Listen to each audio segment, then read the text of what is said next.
what I thought I'd start doing is start a diary. Okay, why? Just 'cause I sort of had a bit of time on my hands and that. Just thought, write it down, write stuff down. And do you hope that this one day will become one of the great literary documents like Samuel Pepys' diary? I haven't heard of that. Is it any good? You've never heard of Samuel Pepys' diary? No, the most famous diary, other than probably Anne Frank's. I've heard of Anne Frank's and that, and I thought if she's sat in a loft, knocking stuff up, not much going on in her life at that point, yet she was still writing it down. Yeah, whereas So you've I'm been on to holiday. Gran Canaria, yeah. I thought, so there is stuff going on that I can chat about. Start a diary. Sure. You started a diary? Yeah.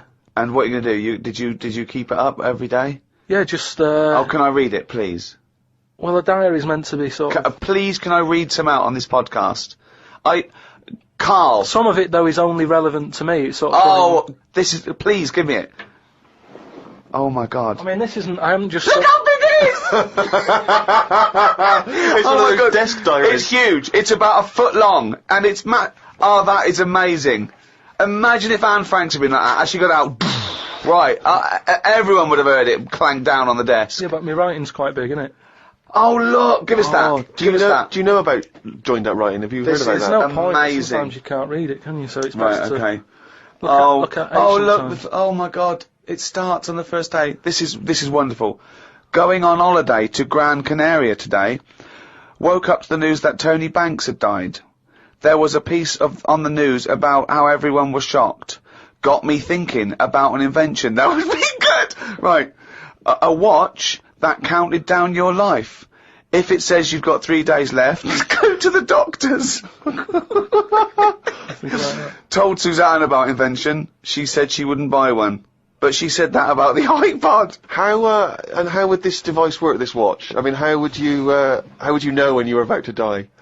Is that a concern? Again, not for you to worry about, presumably the boffins and the No, all I was thinking is that Tony Banks fella, he died and everyone was shocked about it. But if you had like a little watch on... But how does it work? You can't just say, wouldn't it be good? How would this work? Yeah, I imagine you're in the patent office going, got an idea. They go, oh, certainly, Mr. Pilkington, what's your idea? Watch that counting down your life. Oh, how does that work? Just wear it, just pop it on your wrist. No, what do you mean, just pop it on your wrist? How does it work? Just pop it on your wrist. Brilliant.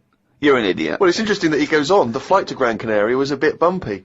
I thought about the clock that counts down your life again, and I wondered if it would know if you were going to die in a disaster. No, he's querying his own design. He's wondering if it would know. He's invented this. And now he's not even sure. A fella on the plane was reading Koi Mag. It was a fishing magazine. I glanced over and noticed he was reading the Pond of the Month article. Don't think they could make it into a weekly magazine. Well, to be fair to you, because I remember seeing a guy on the train once reading Carp Monthly, a magazine dedicated entirely to carp, and it had Carp of the Month. And I just thought, once you're like 3 months in, the editor must be stressing, have we got any more carp? We got a carp that's actually done anything? I reckon if they used the same one twice, there wouldn't be many complaints. No one would be noticing. No, that's the carp they used 2 years ago. There was a really fat bloke on the plane. He was playing on his PSP. While I waited to go to the toilet, I looked at what game he was playing. It was darts. He's that fat and lazy, he can't even face playing a more active game on a games console.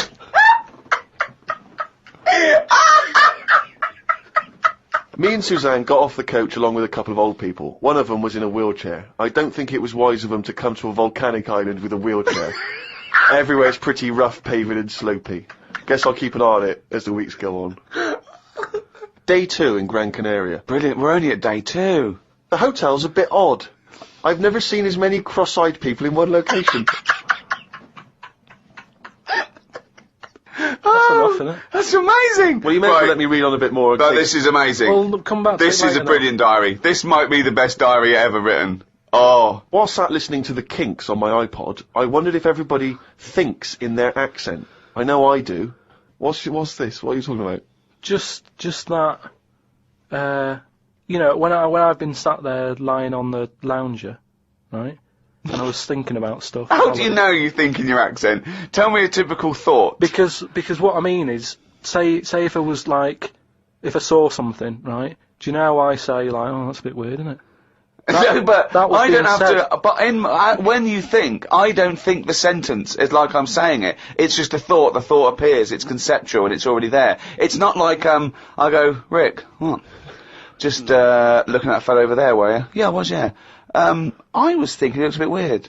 Oh, so was I. I don't think out whole sentences. Whereas you have... Carl, stop listening to the Kinks for a minute. Look over there. More cross-eyed people.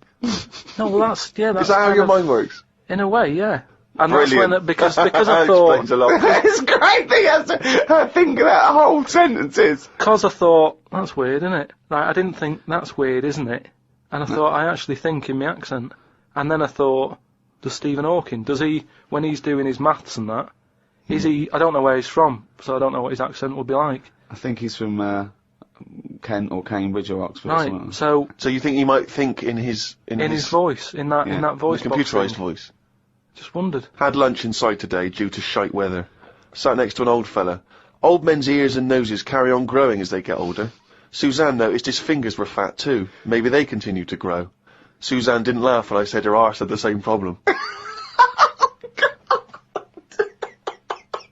Day 3, cloudy start to the day. Had pie and chips in a cafe. Had a bit of an argument with Suzanne because I thought it was daft that we were paying for food when we were on an all-inclusive holiday. Changed my mind when I saw they sold pie though. The cafe was called Tattoos. The fellow who owned it didn't have any tattoos. But we never saw his wife.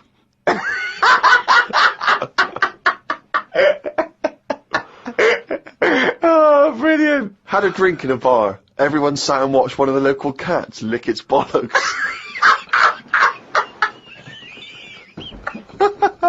It's the greatest holiday in the world. That's the entertainment in that town. Went back to the hotel and had a sleep before tea. I love the fact you're moaning about old people, but you're just as bad. You've done nothing so far. He's done nothing, he's got me hip. Oh, God. Woke up to news about ducks being badly treated. There was a really ugly one with bent legs. I'm gonna die. Why does he write this down? Oh, God. Oh. There is a fat bloke from Bolton who is in the pool as I write this. He's got a big tattoo on his back, but I can't work out what it is. ... He just got out of the pool and burped. You just felt like you had to keep us abreast of that. Everything's in the diary. I just seen it get to the point where you're going, breathed in, Yeah. breathed out again. There was a big fat fella in the sea who kept his t-shirt on. If you're big and fat, is there more chance of you getting burnt because there's more of you on show? I asked Suzanne and she said she didn't know in that sort of not listening kind of way. I wanted to hang about to see if the fat bloke was going to get in the kayak, but Suzanne said we had to head back. I just love him waiting to see if he's going to capsize. We got home today, so we got up early to get the last bit of cloud. No, it's just that it wasn't. It's not that sunny all the time. I mean, I was sat in weather that if it was like that here, there's no way I'd be sat in the garden. Yeah. But because you're on holiday, it's like, well, we got to sit in it. Put your coat on. So are you going to continue to write this diary?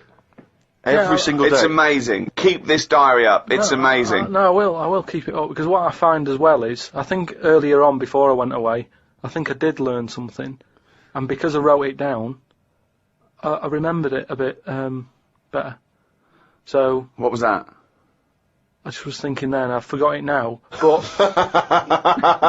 but I remembered looking back at it and not having to read it all, because I remembered the end of it before I read it, if you know what I mean. I have no idea what you're... It's a regular feature now when we read from Karl's diary. Karl decided to keep a diary. He's gone through with it. I could see it there. It's massive. It's a huge desk diary that he has to carry around with him, and the pages are getting full up. You're really keeping to this. Yeah. Right, this is extracts from Karl's diary. Did podcast and went for an Italian with Ricky and Steve. Italian place is good. We've been there a few times. I always have the same thing, spaghetti. Can't remember what everyone else had. Last time we went there, Steve had little octopuses with pasta. You could see that they were octopuses. They hadn't been cut up or anything. My rule is that I only eat stuff that looks nice when it's alive. A cow, a chicken, some fish. An octopus is an odd-looking thing alive. Even worse when it's dead and limp. It looks like it just shouldn't have been sat in the spaghetti. Yeah, I agree with that. Ricky drew another picture of my head. We've given a few of them away as prizes, but he draws so many of them that they won't be worth as much anymore. Everyone will eventually have one. Like those pictures of a boy crying that caused houses to burn down in the 1980s. What does that mean? What are you talking about? Don't you remember I mean, if you're listening in America, they might not have made it over there. Is it the sort of like the sugary ones with kids? Like, is it Techikov or something? It's just some kid. My Auntie Nora had one, and it was just like a kid with like a blue jumper on, and it's like a painting, not a photo. Yeah, exactly, yeah. And he's just crying. Like a chocolate box. It's really awful, sort of sugary. And what happened is they found out that a load of houses were being set on fire or burst into flames, whatever. And the weird thing was, oh, it's bollocks. every house that burnt down had that photo. Yeah, because every house had that picture in the fucking 70s and 80s. Idiot. It's like, we're linking it to sinks. Every house that's ever burnt down had a sink. You're talking shit again. Carry on. Wednesday. Saw a homeless bloke. I'm surprised that no companies have thought about sponsoring the homeless. Something like a clothing company. Give them some clothes that have an advert on the back. Everyone's a winner. Good idea. Not bad, is it? Got on the tube to Camden. Read in a free newspaper that hedgehogs could be gone by 2025. I think I've seen more dead hedgehogs than alive ones anyway, so I don't think I'll miss them. Went round to Ricky's house and had a game of pool. It should have been nice and relaxing, but Jane gave me some cake, and Ricky said I can't play pool if my hands are all sticky from cake. It was the sugar, and it wasn't that either. After he'd finished it, they weren't just sticky, he was licking his fingers, sucking his fingers off, and then was going to pick up pool cues and touch things, and I was thinking, go and wash your hands after licking your hands. You're not a cat. This turned into an argument when I said I didn't want to wash my hands. Why didn't he? He goes for a piss all the time without washing his hands, and then squeezes my head. I know I prefer to have lemon cake crumbs on my head than knob juice. Was going to do a crossword, but I'm tired and have learnt enough today. What have you learned? Well, the stuff about hedgehogs and that. Oh, God. Was on my way to my mates, and I got on a train. Got close to a station, but realised I needed a wee. Was about to go in a cubicle when a blind man with a dog, who was bumbling his way through the walkway, came around. I said, "Are you after the toilet?" He said, "Yeah." I said, "It's on your right." I shouldn't have let him go first, as he took ages, and it would be my stop soon. The dog waited outside the cubicle. I was going to stroke it, but then I remembered someone telling me that you shouldn't. Don't know why not? that is. Because something to do with the owner should be the only one who sort of deals with that dog, and you shouldn't. Well, you shouldn't stroke it because you'll cover it in fucking lemon cake. No, but just because, you know, if you stroke it and that, it might like me and want to go off with me, and he'll come out and be lost and stuff. Yeah. I'm not totally sure, but I just thought. Went and did the podcast. We had a meeting after. I don't like meetings, as I can't keep focused on what people are talking about. I think Ricky has the same problem as after 25 minutes he was trying to wrestle me. I tried to do what spiders do and stayed still as if I was dead. But Ricky just stayed on top of me, not moving. A bit like when you see one of them big snakes swallowing a sheep. Ricky got bored and released me. I went home thinking, why had I left my old job for this? A homeless man asked me for some money, but I didn't feel like I should treat him, as I felt that he probably had a better day than me. Oh, God. Suzanne called me to say she'd gone for a haircut, and that she'd meet me in the supermarket. I went to the supermarket, but she wasn't there. I called her and she said she was near the fruit aisle. I went to the fruit aisle and she wasn't there. Turns out she was in a different supermarket on the other side of town. And that if I'd listened to her properly, I'd have known that. I didn't want to say that Well, you just went to the first supermarket you thought of, as opposed to listening to what supermarket... I'm in the supermarket. All right, bye. I didn't want to say that I hadn't heard her properly, because my ears were ringing a bit from the wrestling from earlier. 25 minutes later, I met up with Suzanne. Her haircut wasn't that bad. Normally her haircuts are followed by an argument between us, as she pays over the odds for some daft haircut that's the latest style. Brilliant. I wish she'd take a picture out of a magazine or ask for a style rather than letting the hairdresser do what she wants. I said I only tell her to do this as she's got a square head, and a close-cut hairdo makes it look squarer. She said, "What do you think of this cut?" I said it looked alright, as I couldn't be bothered arguing about it. It's weird writing a diary. I don't know who thought of doing one of these first. The last time I did one was at school. They used to get you to do it so they could keep an eye on whatever you were up to. My diary used to say the same thing every night. Got home, went to the shop to get potatoes, bread, milk. Went home, watched telly, went to bed. I think I might have gone to Twiggy's Dance Club, just so I had something different to write. You've not told us about Twiggy's Dance Club. It's just you know, I sort of, when I was a kid, I sort of gave everything a bit of a go. I did boxing and that, didn't I? Gave that a go. About 45 minutes. And, yeah, a mate sort of said, oh, you know, you're into your dancing, your robotics and that, you're doing your body popping, right? Body popping and that. He said, you ought to come to Twiggy's. And, I went there, but I didn't go in, it was shut. They were just having, like, loads of toilet rolls delivered. I think, like, they were, like, using it as a storage place for toilet rolls and that. So I said, oh, I've come to have a dance. And like, oh, not tonight. Come back tomorrow. I never went back. Brilliant. What a waste of an anecdote. Right.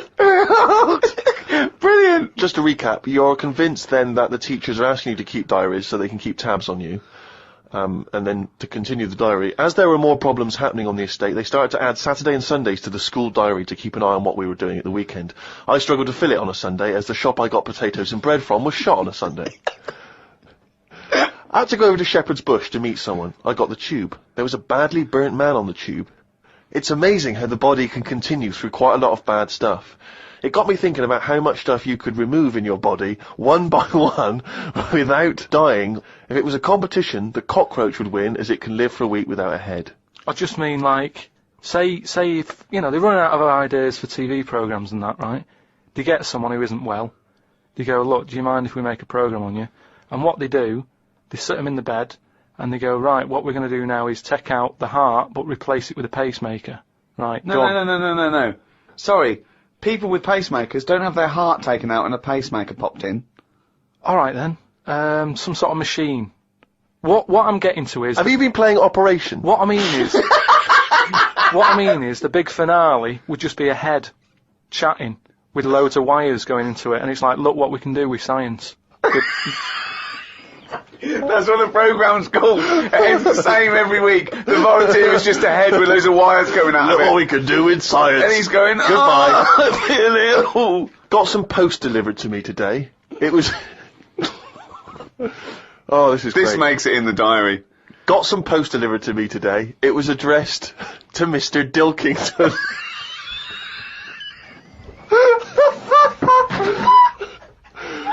I don't know why that's so funny.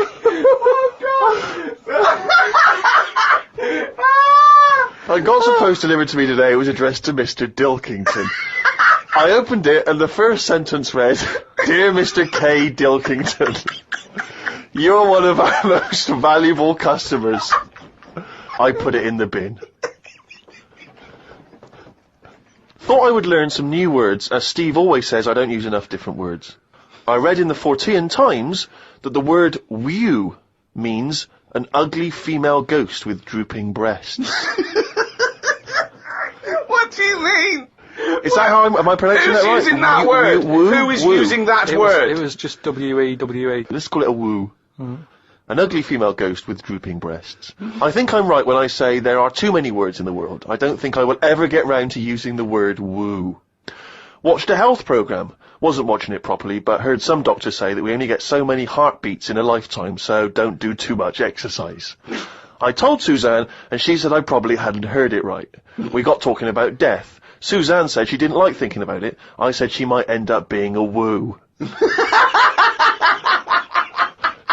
I was chuffed as I'd managed to use my new word. I went to the supermarket to get tonight's tea. On the way, I stopped and looked in the fishmongers at all the different fish they had in the window. It's like a child in one of those kids' TV shows. I know. Mr. Pilkington went to the fishmonger. He stopped and looked at all the fish in the window. Hello, Mr. Dilkington, they said.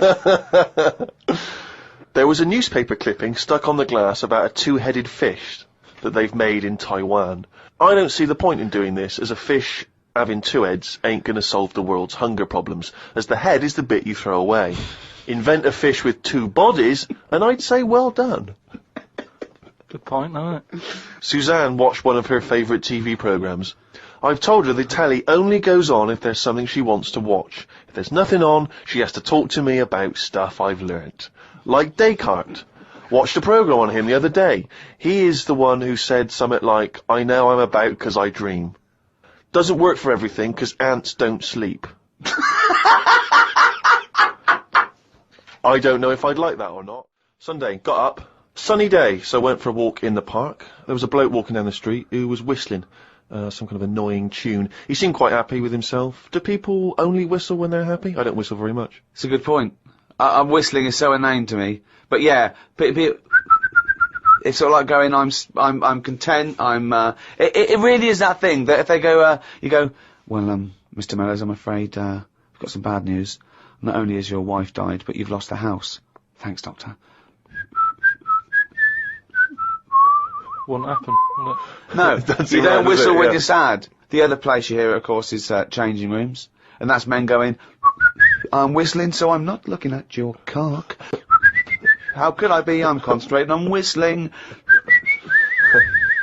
The lake was frozen over where I was walking. The ducks looked worried. They were sat on the edge of the lake, waiting for it to melt. Were they, Carl? Yeah, we just sat there looking, sort of going, oh, what's going on? I don't know. How long is a duck's memory? Because I wondered whether they're going, this doesn't seem right, but I don't know why. I asked Suzanne why ducks don't use their wings much.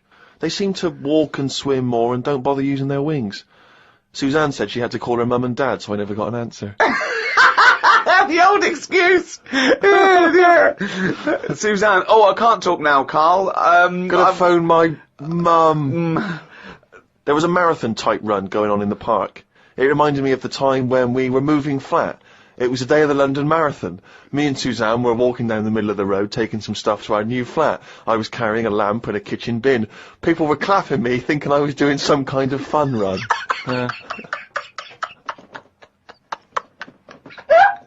Why were you walking on the same route? Because it was when we lived on the Docklands. Oh, brilliant. There was no other route. The flat was just about 100 yards down the road. They're going, look at the bloke with the bald wig. He's carrying a lamp and a bin. Took a bag of old clothes to Oxfam. It was just old T-shirts and a couple of jumpers with holes in it. I don't think anyone will buy them. But the Oxfam is closer to the flat than the wheelie bin is. On the tube on the way back home, saw an advert for a book about a woman who works in a funeral home. She went into work one day, she goes to work on a body, she takes the sheet off of one of the bodies, and it looks exactly like her. This is called a doppelganger. What's a doppelganger to you? It's the thing I read about them ages ago where someone was walking down the street. Yeah, and he sees someone who looked a bit like him. And no, this was weirder than that. Go on. He remembers, like, going down that street as a kid on his bike, whistling. Yeah. And then he's walking down the street, going to get some milk or whatever from the shop. Little bike comes whizzing past. He hears the whistling, he goes, that's weird. Looks at it, it was him when he was a kid. So it's like a time. Shit. What do you mean it was him as a kid? This is like a different form of doppelganger. It's just Well, it's impossible, it's rubbish. some sort of time thing, isn't it? No, it's time, no, but that's impossible, so don't It's worry just some about kind it. of time thing, Rick. No. Yeah, just it's some something kind you of time read thing. again on the internet, or as a short story, or something someone told you. On my walk back from the tube, I saw a jogger who was pushing a pram at the same time. The kid looked terrified. Got my science book out. It said that the static you get on the telly when a channel isn't tuned in properly is radiation that is still knocking about from when the Big Bang happened. I thought about the Big Bang and wondered if it was really a Big Bang, or did it just sound louder as there was no other noise to drown it out. Good point, though, isn't it? Carl's diary, Rick, never ceases to amaze. More from that next week. I don't believe it, he's written it down! Well, that's the jingle that signals it's time for more extracts from Carl's diary, and we'll lunge straight into it. Wandered down Carnaby Street. There was a happy homeless fella. I gave him £1.50. I thought of a tongue twister after giving him the money. It goes, if you can't treat a cheerful tramp, what sort of tramp can you treat? It's good, that. All Say right. it fast. If you can't treat a cheerful tramp, what sort of tramp can you treat? Good, isn't it? Good, that, yeah. You've got too much time on your hands, Carl. Learned some famous quotes to see if they are as good as my sayings. Number 1, treat every day as if it's your last. Very famous saying. Now, is that something you do, Carl? But you know, me problem with that one is that if it was your last, you wouldn't want to be doing much. That's the only problem I've got with that. I wouldn't want to, go to a fairground or whatever, because you're going, oh, it's my last day, what am I going to do? And I think you'd spend so much time worrying about what you're going to do that you'd end up staying in. I think you're right, You've taken some of the poetry out of it. I think it means live life to the fullest, right? I like the fact that you were musing on the idea that if it was your last day, you'd go to the fair. It's getting such a 19th century way of spending your final day. I know, yeah. Well, the thing is, the other thing is that, the only thing that people get depressed about in terms of sort of like, life and death is, not the knowledge that they're gonna die, but more the knowledge that they know they're gonna die when they're dying. If someone told you, no one ever knows when they're gonna die, no one ever gets an illness, no one ever gets hit by a truck, everyone passes away peacefully in their sleep, dreaming they're riding a big marshmallow, right? Then you wouldn't care about anything. It wouldn't matter when, it wouldn't matter if you died tomorrow or in 30 years' time. You'd just live life to the full. You'd have it, every day would be great. You'd go out, you'd come back, you'd fall asleep. That would be amazing. There'd be no stress. There'd be no angsty, we're all gonna die stress, because it wouldn't matter. Because it would just be your life. Wouldn't it be amazing if someone guaranteed you, Karl, you're gonna die in your sleep? I'm not gonna tell you when.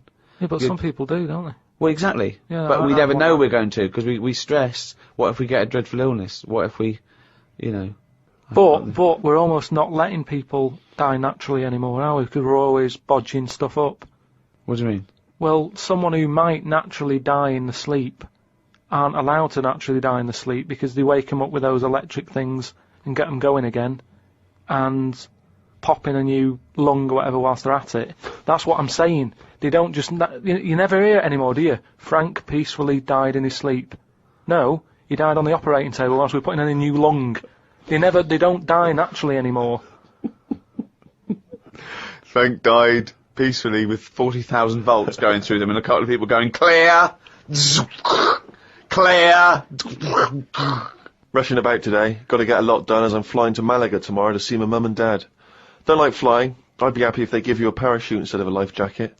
They say Da Vinci invented the parachute as well as the helicopter. He never got round to making them though, because he only drew them on some paper. Got up at 5 AM as I had to get to Heathrow to get on the plane to see mum and dad in Malaga. Went out for a drink with a cousin who lives in Spain. Ain't seen her for 27 years. Oh, that must have been tricky, making conversation. I didn't really bother. Because where do you start? I might as well go up to anyone in the street and start having a chat. Yeah, you have to get further back than, did you want Chantal to win Big Brother? Yeah. Me dad and me talked about history. I said we shouldn't go on about things that happened ages ago, because I bet something similar has happened more recently. Brilliant. Read about an island in the Indian Ocean where there are tribesmen still living like they're cavemen. A helicopter tried to land and the tribesmen chucked spears at them. This is what I meant about not having to talk about things that happened ages ago. We have got new cavemen now, so why do we talk about the old ones? People could have lived before, but computers and all that blew up and books got burnt, so all they had left was what these tribesmen have got left. Ramblings That's the ramblings man. of a maniac. That's just a few hours before you go crazy with a gun in the... No, but what I mean there is, right, say if all this has happened before, right, podcasting's been happening years ago, something happens. Again, a lot of information from the Planet of the Apes. Something happens, world ends, right, we come back again somehow. Yeah. It's the detail you leave out that makes you intriguing. Just like the watch that you can wear that tells you when you're going to die. How does it work? Pop it on your wrist. That's all the detail you need. So the world happened. No. We came back. Have you seen the pictures?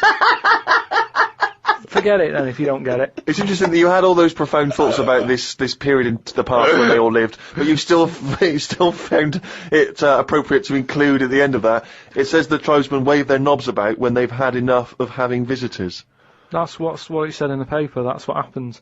They're quite happy. What paper is this that you're reading? It was in like a paper a couple of days ago. It said they don't mind having visitors if they're bringing them coconuts and stuff that they can eat. Once they've got everything they need, they start waving the tackle about, and that means, like, right, leave now. Which you would, wouldn't you? Yeah, at a dinner party. My grandfather used to do that. Got a book sent to me called Freaks. It's a bit heavy, but it's got some interesting pictures in it. Read a bit about the two-headed nightingale. She/they was on tour in London years and years ago. It cost 2 shillings to have a front row seat. She/they had 2 heads/2 arms and 4 legs. They are called Siamese twins because the first twins that were born stuck together were Siamese. On one of the pictures, they are playing chess against the doctor. That hardly seems fair. 2 heads are better than 1. So it's 2 heads, 2 arms, and 4 legs. That's just 2 women in one dress. Yeah, that's 2 women with an arm missing. Yeah. Spoke to Ricky and his friend Glyn about art. I just don't get it. Ricky had some odd pictures on his walls. I don't have any pictures up in my flat because of the mirrored wall. But I can't say I'm bothered. The mirrored wall, we should just explain what that is. When you moved into your flat, there was an enormous mirror on one wall, was that right? We just got this flat, and, you know, it's not a big flat, so I think the people who had it before us, he was a gay fella, right, which was a bit like, oh, so you've been doing with that mirror and that. But that What? no, just, you know. What? What has he been doing with the mirror? Well, What's he been doing? Why? No, it's just because they're quite sort of experimental in it, aren't they? And I don't know, what do you mean? What do they do? Well, I wouldn't know anything about it, but go on. No, what do you want? What? no, I don't. Experimental in what What do way? you mean experimental? I just mean, you know, they'd be doing stuff. What? What? Whatever they do. Chemistry, What? have a chemistry set out, they were doing experiments, what? No, just doing what. Singing I Am What I Am and just checking out No, each the to their dance own. moves. I'm not having a go at anyone, but What? I'm just saying, like, they're doing what they're doing. Which Carl, you're is not having a annoying phone as with well. the guy, Because, you're not no, I'm not. I'm Well. not. This is why. Why are you worried about what a little gay fella was doing in your flat before you got it in front of a mirror? I wasn't worried about it. Why are you thinking about what he's doing? Why are you fantasising what a little gay fella was doing in front of your mirror in your... I'm not bothered. I'm just telling you why it was a bit odd that he had a mirror in there, right? But forget the history. But you've got a mirror in there now, haven't you? No, because what I did was I was going to take it down, and I thought, oh, it's a bit dangerous. This, you know, it could crack and. Because it's the fall on size me. of the whole wall, isn't it? It took up a whole wall. Right. So like when he's moving about everywhere, he's got a good view of it and that. But he's got this full wall of mirror, and I thought I can't take that down. And I thought, what can I do? So I've just put wallpaper on it, Brilliant. and it looks all right. You wouldn't know, what have you? But it means that I can't put any pictures up. That's all I'm saying. Because if I put a nail in, And what don't you understand about art? What about art don't you understand? The concept? Specifics? just the way some people like, you know, the ones you've got, where it's just like a block of colour on a bit of canvas.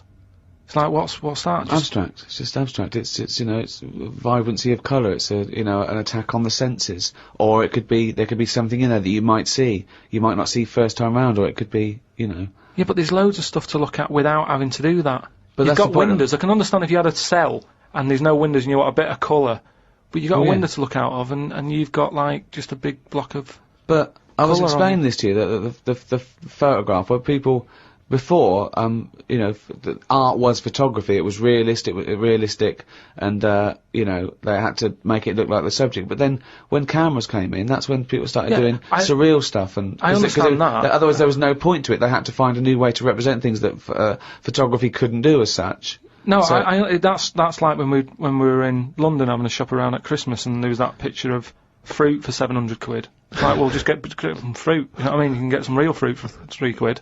Yeah. I understand that, but there's nothing wrong with like having a. We'll get. Don't invent cameras then. One or the other. Do you know what I mean? That's what annoys me. Someone invents something, and then they go, "We've got to invent something else." Like the abstract thing. Why has someone gone? Oh, I can't have paintings anymore because. What do you think of Dali?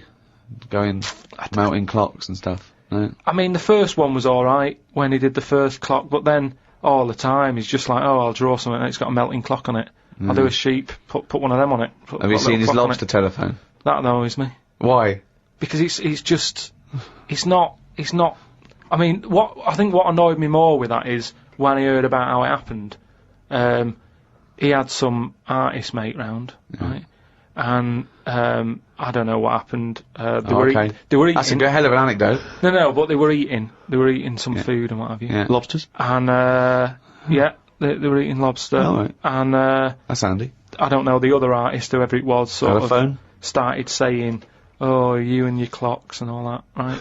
Brilliant. And, This didn't happen. They started arguing, Yeah. and he chucked some of the lobster. Bollocks. And it landed on the It phone. bounced off his mate's head, went on the phone, and they both looked at each other like, "Are you thinking what I'm thinking?"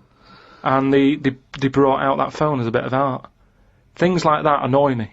because it was then just messing about. That didn't happen. Just telling you what I know. I saw his work. Each to their own, if that's what he's doing. I'm just saying, I'm not putting my stamp of approval on it. Heaven forbid. Well, you know, as you mentioned in your diary, your favourite artist is Lowry, because you can look at them for ages and see someone different every time you look at it. All I'm saying is, art should be there to tell a story, not just to have a splash of colour. We know colour's out there, there's loads of colour. We don't need to be reminded of it. But colour's part of our evolution, and so it does something to us. Just like sounds. Yeah, but I'm saying, do a picture. Smells. Colour it in. Still use the colours, but draw something with it rather than just going, a bit of yellow, a bit of red.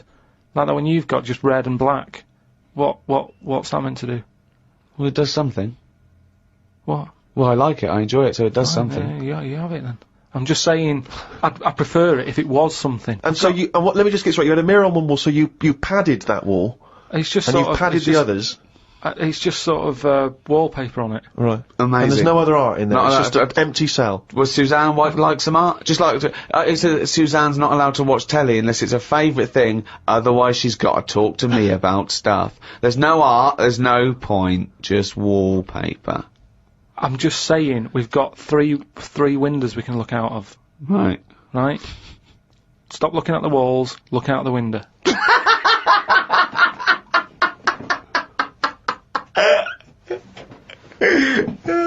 Some new words have been introduced into the dictionary. Too many words. We should have some system where we can get rid of words if they aren't used a certain number of times. Well, that we do. They do die out, don't they, eventually? Like what? You don't have to use them. No, but they don't, do they? They keep adding them. And I just worry about, you know, this is the problem with, like, your head can only hold so much. Can't it? Yeah. It all very well when Adam and Eve was knocking about. There's no history, they don't have to remember anything. All I'm saying is, fine, bring out a new word, but once you bring out a new one, bin another one. The dictionary's getting bigger and bigger, no one's keeping an eye on it. Well, I think they are. They're not, they keep adding. It doesn't grow. They don't just dig it up one day, So- it's got bigger. What have you done? So Left it out. You're happy for them to stick in iPod, let's say. But You we know. can pride ourselves on having more words in the English language than any other language. I think we've got twice as many as the second.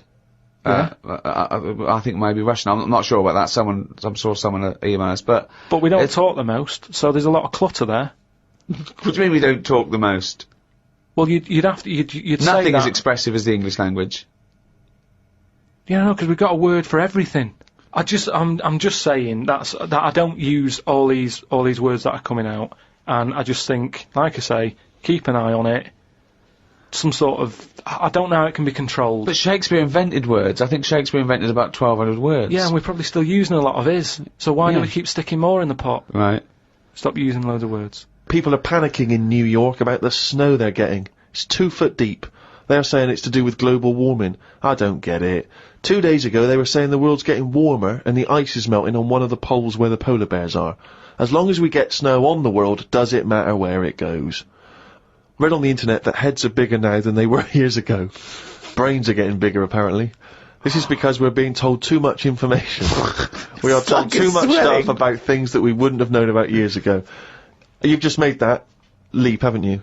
Maybe heads and brains are getting larger, but the fact that it's because there's too much information cramming in them, where have you got that from? As time goes on, isn't it? It's that thing of we're being taught more and more every day. As the time goes on, something's happening every day. You've got to remember that. No, you haven't. You have. It's the same, like I said, you know, with the Adam and Eve thing. They didn't have that much to remember. They come on the world, they go, what happened yesterday? Oh, not much,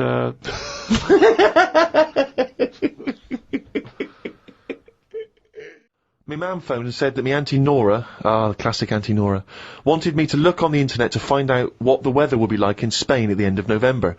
I don't know where she gets her money from. 2 months ago she was asking me dad how much it would be to get her back garden astroturfed, because she's sick and tired of the grass getting out of What does hand. she want to do? Start a football team? What does she want to back garden astroturf? She likes the sort of green look, but she doesn't like the headache that comes with it, so she's just looking into getting that false grass put in there. Brilliant. Don't know how much it is. But. Went round to Ricky's and had some chicken curry that Ricky's girlfriend Jane had made. Ricky and Jane were going on holiday for a few days and had arranged for Glyn to come in and make sure the cat was okay while they were away. I'm sick of that cat. I was surprised that they hadn't paid for the little shit to go away with them on first class. Blimey, getting a bit vitriolic in the diary. Why doesn't he like the fact that I've got a cat and I love the cat? Why? It's just everything in that house that you've got gets sort of special treatment, and it's a cat. And it What do you mean you annoys get me. special treatment? Sometimes We put food down for it, and sometimes it gets on our lap and we stroke it. You don't just stroke it. We're you not saying massage it. You massage its back. You go, no, you're stressed out. Well, You're no, it's stressed good. out." No, I'm not saying you stressed out. At no point did I say you stressed out. You said, "What the fuck are you doing for? Is it stressed out or something?" I like touching my cat. To be honest with you, I don't like Ricky's cat. I can't believe Because every time I go around there, it goes straight for my ghoulies. yeah, Instantly. He'd probably seen you in the sea and thought, well, if he's waving it about, I'll have a bit of that. But it's like the lizard thing you've got. It's just sat there. You've bought a big box, right, to be in. Right, And the one, last it's a salamander, so it's an amphibian. It's Yeah. not a box, it's a big vivarium. Yeah, but what I'm saying And is... and if you're going to criticise something for just sitting there, having a round head and doing nothing with its life, people who live in glass houses, No, we've but done this one. Do you know what gets me though, right, Steve? When I was there, I was looking at it, and I thought, is it dead? Right, because he's just sat there like... And it was thinking exactly the same fucking He's thing. sat there, not moving, right? And then on the top of the box is like a box full of crickets and stuff. That's it. It's its food, Yeah. right? But they were more active than the thing that it was going to feed. Get rid of the lizard, keep them in there. More entertaining. Don't understand it. A few months back, a girl who was having a kid showed me one of them scans of the kid that was in her. That's science gone mad, innit? I couldn't think of anything nice to say, as it looked like a frog. Do you know why we've got to that point? What? Why have we got to see something that young? Why? Because people can keep an eye on the progress of the baby in the womb. Yeah, but why are they printing it out and stuff? Surely that's for a doctor to see. Well, that's just an added bonus for people who are interested in such Well, things. that's like saying, why do you take pictures of anything? No, because normally pictures are like, you in Brazil, sat in the sea or whatever. You'd go, oh yeah, I remember that day, it was a good day or whatever.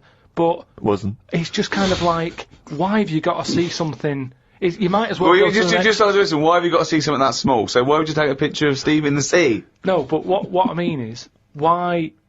At what point are we going to stop? Are we going to start sort of X-raying the fella's testicles and saying, well, there it is at a really young age? Well, where are we going to stop? It's just horses for courses, isn't it? Some people like to have a record of their baby in the womb. They That's like right. to show their baby. They're excited about it. They sit down and they show the friends the slideshow. That's you the go. birth. Oh, that's the conception. Oh, look, Ron's going a bit mad there, isn't he? But why do I need to see this? This is what I'm saying. It was an awkward situation because she was happy with it. I was like, oh God. You know what I mean? It was an odd-looking thing. I couldn't say, oh, it looks like you, because that would be a diss.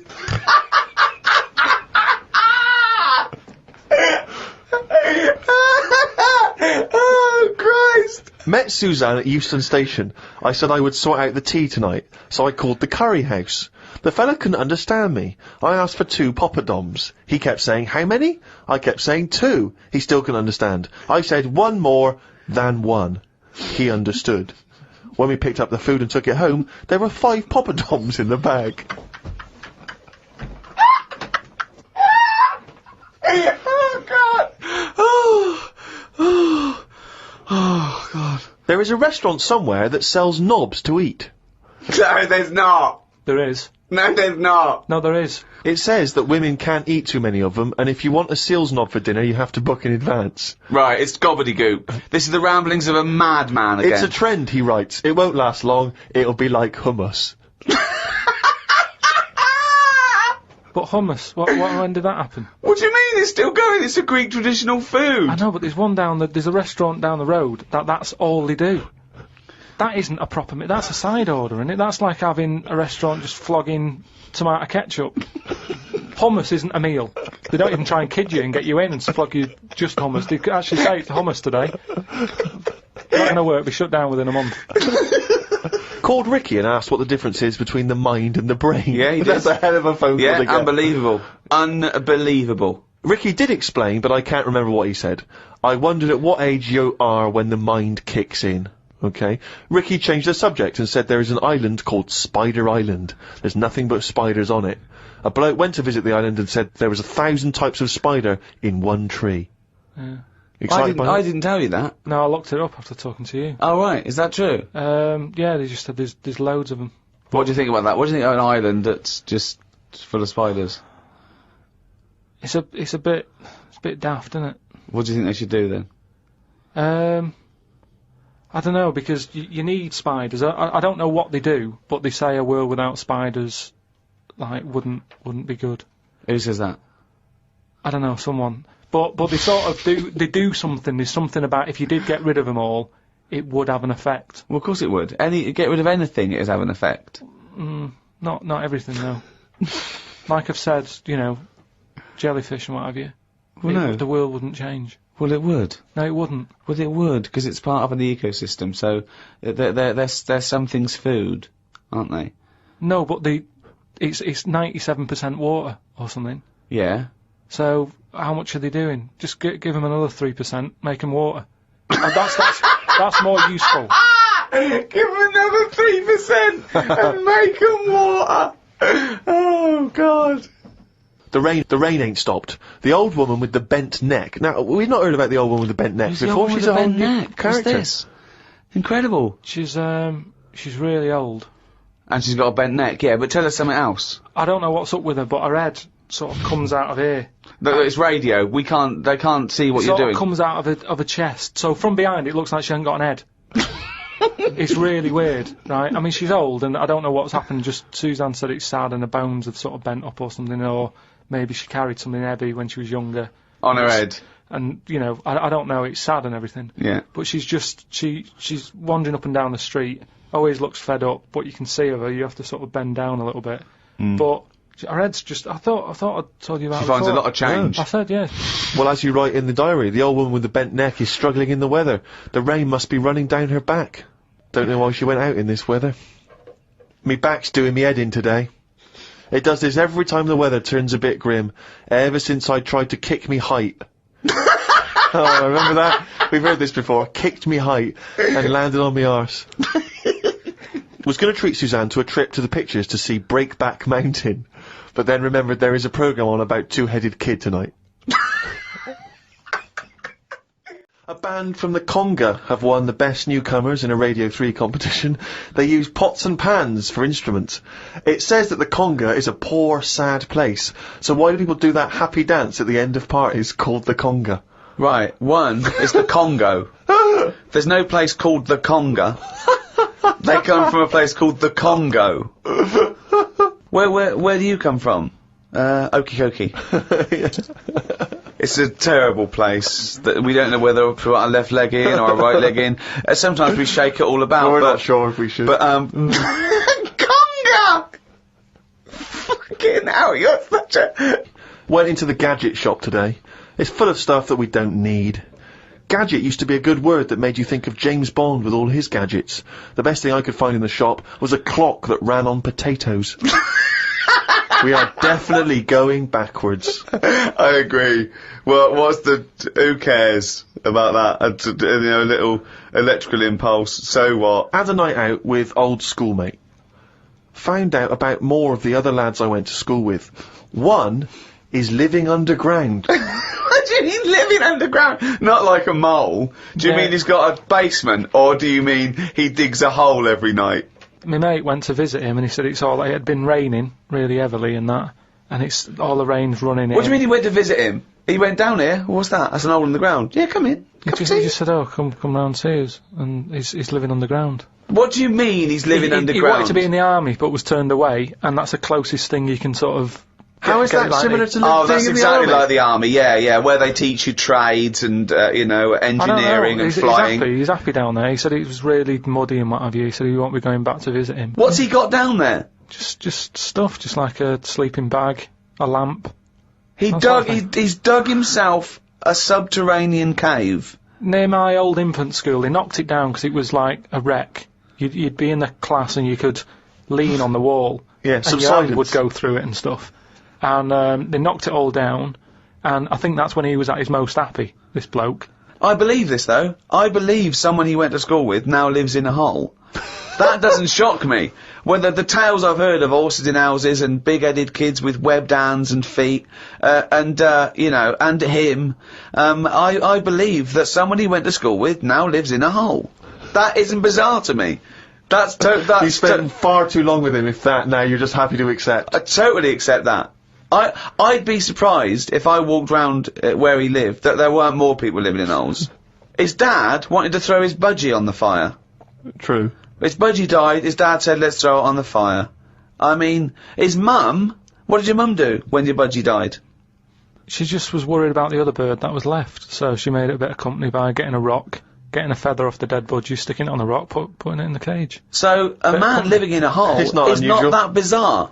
Right, carry on. I read me science magazine. Some things I learnt from the science magazine. Number 1, space is running out of space. We should stay out of the sea 'cause shark attacks are up. Yeah, probably 4 a year now. Well, he just says here, we should just stop going in the sea. Yeah. There's no need for it. Exactly. Why is there no need for going in the sea? Just 'cause there isn't now, is there? We've got loads of land. So just, one or the other. We walked out the sea. Now, this is what I mean about going backwards. Getting back in it again. We came from the sea originally. Now we're going back in it. Don't go in it. Unless you're in a boat. The rules, according to Karl Pilkington. The rules of Karl Pilkington. Oh, God. Did the podcast and then went for a walk round Manchester Square. Years ago, a woman lived round there who had a head like a pig. She was known as the Pig Woman of Manchester Square. That made me think if there were other pig-headed women knocking about London. Do you know what I mean? Why was she nicknamed that? Why not just the pig-headed woman? That suggests to me like there was loads of pig-headed women, and that's the one of Manchester Square. Right. Well, no, it was more to do with identifying her, not amongst other pig-headed women, but go, have you seen the pig woman of Manchester Square? I.e., go down there and see the pig woman, it's in Manchester Square. What happens if she's walked off from there, though, and you go, well, no, but I saw one on New Cavendish Street. No, the same woman? She'll always come back if you rattle the feed. Watched a film about Hitler. Didn't watch all of it as it was subtitled. Can't be doing with that. Asked Suzanne if cinemas are full of deaf people when they're showing subtitled films. She said, shh, I'm trying to watch it. I said, what do you mean, shh? It's subtitled, I can make as much noise as I want. Yeah. She's a lucky, lucky woman. You must be a joy to watch a subtitled film. I mean, the concentration is up there already. I mean, it is hard to concentrate. It's not as easy as when you're hearing it, because you read things, but it's possible. If you had a buffoon going, I'm just gonna sit here and make as much noise as I want, what's the point of that? Yeah. What is the point of that? I mean, it's possible, but why do that in a cinema? Just walk into a subtitled film and go, right, everybody? Let's all do the conga. Well, yeah, or during ballet. Ballet, they're just dancing. You don't need to listen to the words, just have a conversation. We're having our bathroom done. The bathroom man was round at 9 this morning. We weren't allowed to use the shower because it all had to be bone dry before we could use his waterproof filler. Not that waterproof, then. Went for a brew with Ricky. We talked about monkeys and how they are closer to humans than they are to apes, and how bees will drink cider to get off their heads. Now and again there is a bee that lets the drinking get in the way of the work, and other bees sting it to death. Blimey. Yeah, well, there's bees. They love a drink, and they will drink pure alcohol. They drink 100%. They drink ethanol. I don't know why. They love getting off it, and they fall down and they're drunk, right? A bee can take in the equivalent of 20 litres of wine, right? But some bees get addicted in the same sort of percentage as human addiction. Like 10% of bees, they can't get enough of it. They take ethanol, they take cider apples and that. And then when they get back to the hive, they go in a bit pissed, and they've got guard bees, and they go, come on, we've all had a drink. Bouncers. Yeah. They sort of are, right? And they push them away, and they push them away again. Then the next time they go, right, I've had enough. And they give it a good hiding. And Karl couldn't get over this. I saw his face, but I knew that he was thinking of that bee with sort of like eyes rolling round his head, a little bit belligerent with his jacket on backwards. Yeah. And the bouncer going, come on, son, we've all had enough, let's move away, move away. You're not coming in, right? You're wearing trainers. Yeah, you're wearing 3 pairs of trainers, and I'm sick of it, But what I did find out, because I went home and went on the computer trying to find out about drunk bees knocking about, they're not actually meant to fly. It's only because they don't know. Fly. Well, no, but if they were told that you're not actually designed to fly, they wouldn't bother. No, this is that thing that goes around that aerodynamically on the face of it, looking at the size of the wings and the body proportions and everything, that it's a surprise that they can fly. Okay, it's not that no one's ever told them they can't, and as soon as someone tells them you're not meant to fly, they all fall out of the sky going, "Oh, what are we doing?" Like in a cartoon. No, but it's something about the confidence and that. At the moment, nobody's saying. It's nothing to do with the confidence. There is no such thing as confidence in bees. A bee never loses its nerve. That's not why it drinks. Because what are you drinking for? I'm just not confident anymore. There's no point to turn to the bottle. I can't go up there again. You're an idiot. Suzanne said today can be my day because she has been a bit of a pain with her illness and that. So she said I can do what I want today. We went for a walk around Green Park. Loads of tourists were about looking at the Queen's house. She was in because the flag was up. I wouldn't want to live there. Why wouldn't you want to live there? Just because it's right in the centre of town? It's just not in a good place, is it? It's got a roundabout outside and that. Really busy. It's pretty good. I went for a pee in the toilets. When I came out, a pigeon had shat on Suzanne's coat. She was in a bit of a mood about it. A bird shat on my ear once. I left it for about 10 to 15 minutes until I got home. I washed it off, and in that 10 to 15 minutes, it had corroded me ear. He's had a lot of problem with ears.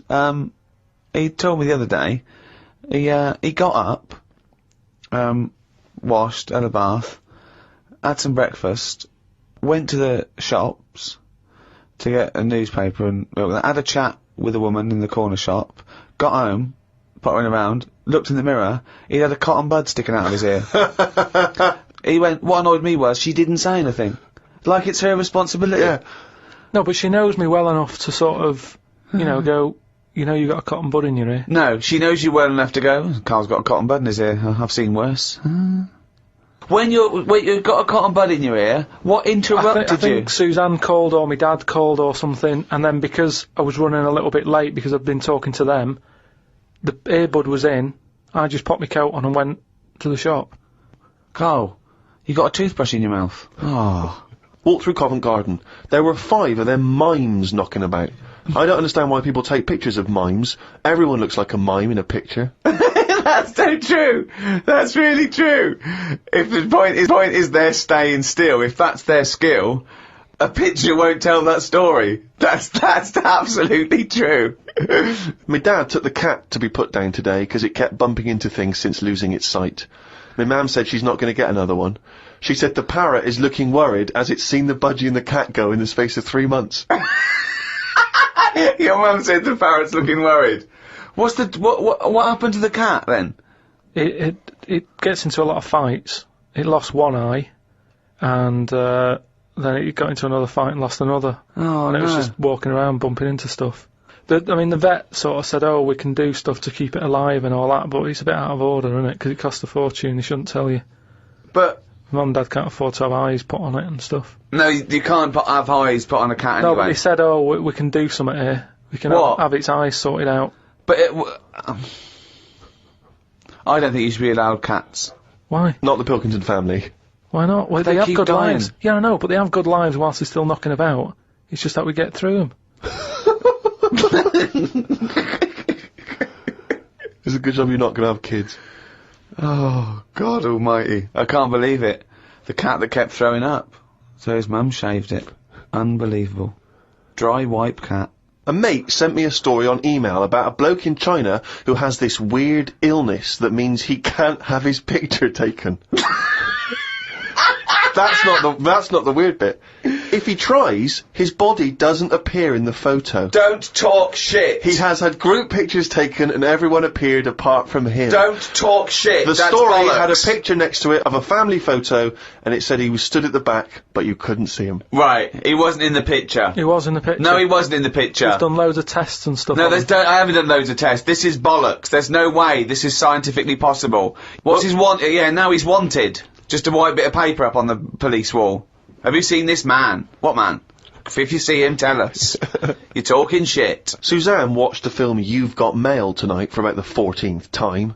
I don't think you could properly fancy someone without seeing them, unless you're blind. I think it's odd when blind people have affairs. Why is that odd? Just because most stuff is based on looks, isn't it?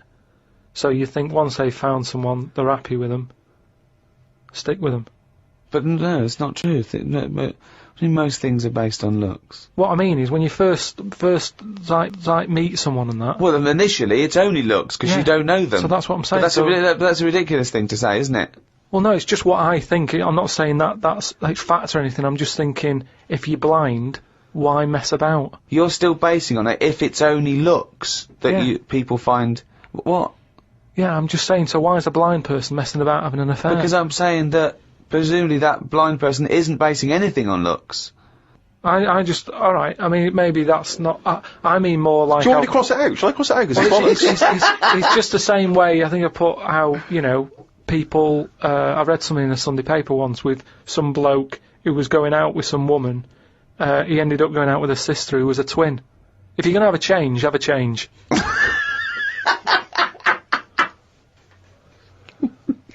Spoke to Ricky about trips to the moon. He was up for going just to see what the world looks like. I came up with the idea of a giant mirror on the moon that would reflect the world back. He had a few questions, but I had the answers. Yeah. He changed the subject, I won. Right. My first question was, how would you get it up there? He said bit by bit. That'd be a good mirror then, wouldn't it? I said, how big would it be? He went, you'd still need a telescope. I said, how would you get it on the right side of the moon, always facing the right? He went, what? He went, does the moon move then? I went, yes. And if we don't like the mirror on the moon, we can always wallpaper over it. It's Suzanne's birthday tomorrow, so I've got to get her something. I sometimes think it would be best if we didn't celebrate birthdays. I think people would live a bit longer if they didn't know how old they were. Age puts restrictions on things. She said something about wanting one of them posh badges to put on her coat. I will look for one later. I love the fact that around the time that you've got to buy Suzanne her birthday present, you think that birthday presents are a bad idea. Got up early, it's Suzanne's birthday, gave her the card and present. She was well happy with her posh badge. She wore it to work. It's quite nice to hear a moment where she was actually happy for once in your company. They always say when you get someone a present, you should buy them something they wouldn't buy themselves. Daft rule. I want something I would buy myself if I had the money. When I was young, me Auntie Nora got me a present I wouldn't buy myself. It was a t-shirt with her face on.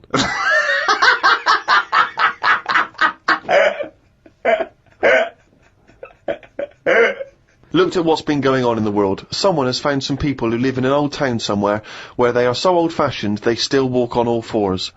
There is a picture of them and they use shoes on their hands.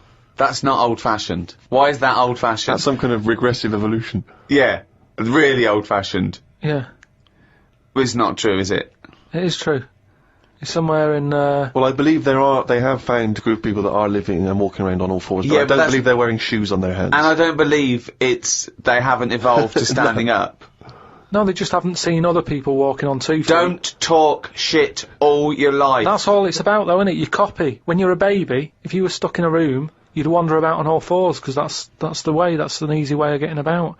So you only walk on 2 feet because you see everyone else doing it. Well, I don't believe that is the case, because as I understand it, some of the family are walking on 2 feet. So I don't know what the ins and outs of it are. I know there's a forthcoming documentary on the BBC, so maybe we should watch that and then we'll all know what's going on. Instead of just leaping to conclusions because you read half of it on the internet and then skipped on to something all else. I'm saying is, though, you would wear shoes on your hands if you're roaming about like that. So you've just confessed there that you leapt from fact to fiction, did you, in the space of one diary entry? It's just that I saw a little picture. And you assumed that they'd be wearing shoes on their feet?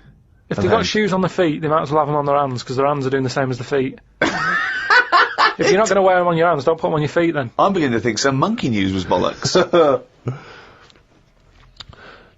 Treated Suzanne to her tea, went and got her a curry from the shop opposite. While I waited for the food, I read a story in the Metro newspaper about an alien gang that kept appearing in someone's garden. Christ. The bloke moved, but when he used to pass the house at night, he would still see the aliens knocking about, hiding underneath his old shed. There was other alien stuff, but I had to go as the food was ready. Brilliant. Yeah, it's a bit annoying, that. Yeah, load of bollocks again. Went and did some shopping for stuff as it was my turn. Suzanne moaned a bit because I forgot orange juice and bought some cheap toilet paper. She always buys the expensive toilet paper. I don't know why they make toilet paper with pretty patterns on it. That made it into the diary. Up and out at 9 o'clock to go to the Cotswolds. No, I think but this was a gift for your girlfriend, wasn't it? For her Yeah, birthday. it was a You went to the birthday and Cotswolds, that, so I just went for one night. Got the car and headed off. We stopped at a service station to get some breakfast. We had fried toast with an egg on it, 1 sausage and beans, twice. Cost us £13.85. They sell everything separate, so it seems cheap. At that price, we must have been charged for each bean. We found the B&B, but they wouldn't let us in the room because we were early. We went for a walk. There was not much around the B&B, so we had a quick walk around the car park. And went back in. Happy birthday. The room was now ready. It's an alright room. 3 biscuits, so I ate them straight away. Like a child. Like a dog! He runs in, jumps on the bed. No. Get off the bed, not on the furniture.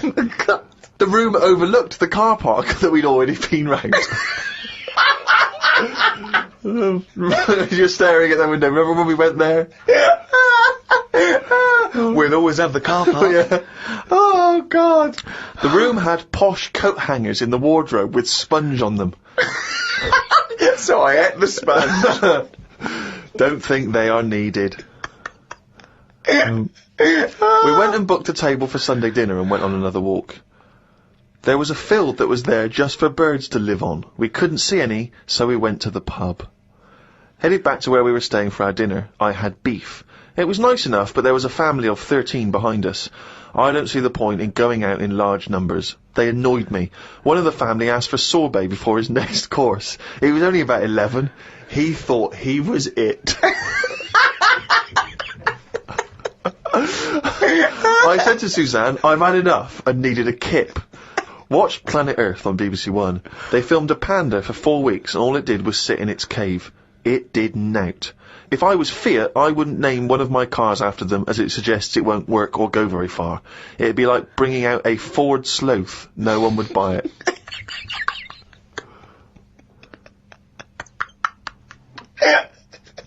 A Ford Sloth. I would love that ad campaign. Oh, that's amazing. Oh, God. The new Vauxhall Slug.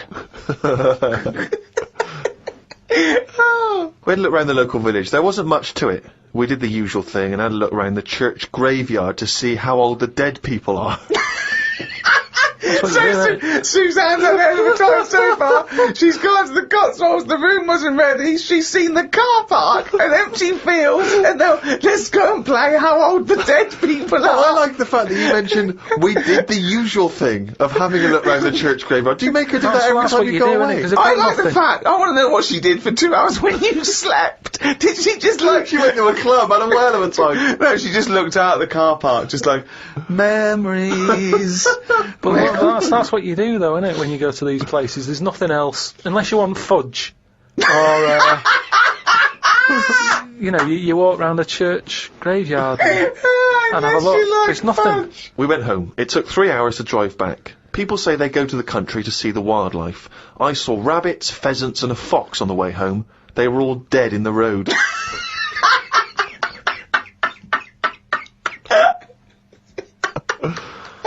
I was just intrigued to know, because Rob from Burton-on-Trent sent this in, and he wants to know that, because he's just started seeing someone, and he wants to know what your advice, Karl, is on how to keep her happy. You know, he's just started a relationship with someone, he wants to know what your advice would be to keep her happy, because, you know, I mean, he won't have heard that you took Suzanne on that wonderful trip to the Cotswolds, so what's your advice, really, for someone who's perhaps just started a relationship? I mean, you've been with Suzanne for, what, 9 years? Ages. I don't think you should, have to go out of your way to please them, because then it's not the right person. I think you should just do what you want, and then if they like it, then they're the right ones for you. So don't go out of your way too much. I mean, I got her the posh badge for a birthday. That's once a year.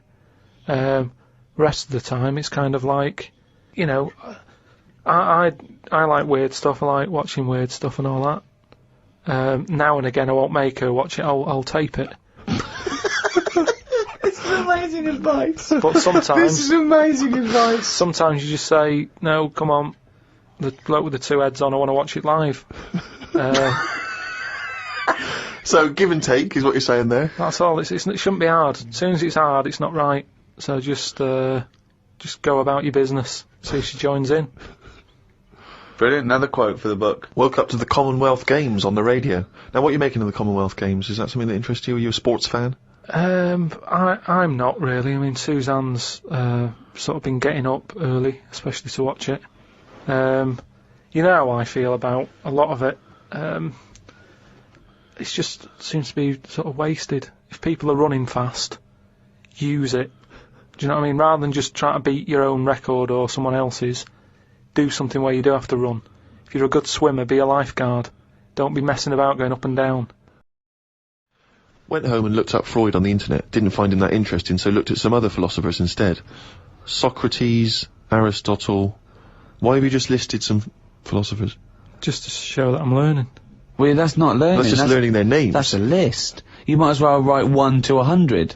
Yeah, but if someone says, "Oh, what's your favourite philosopher?" I'll go, "Hang on a minute," and I've got them written down. But why you can't just Wait a pick minute, I'll one? go home, get my enormous diary out. Yeah. Get a wheelbarrow, bring in my workings, and say one of the names I've written down. And when they say, well, why do you like him? Yeah, why do you like, just run away. I noticed you put Socrates first. Why is he your favourite philosopher? You throw the diary at them and leg it.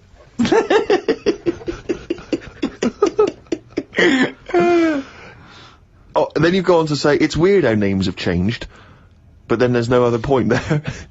It just is, isn't it? When you think about, like, Socrates, I've never heard that on anyone who I know. Is what I mean. It's just, in a way...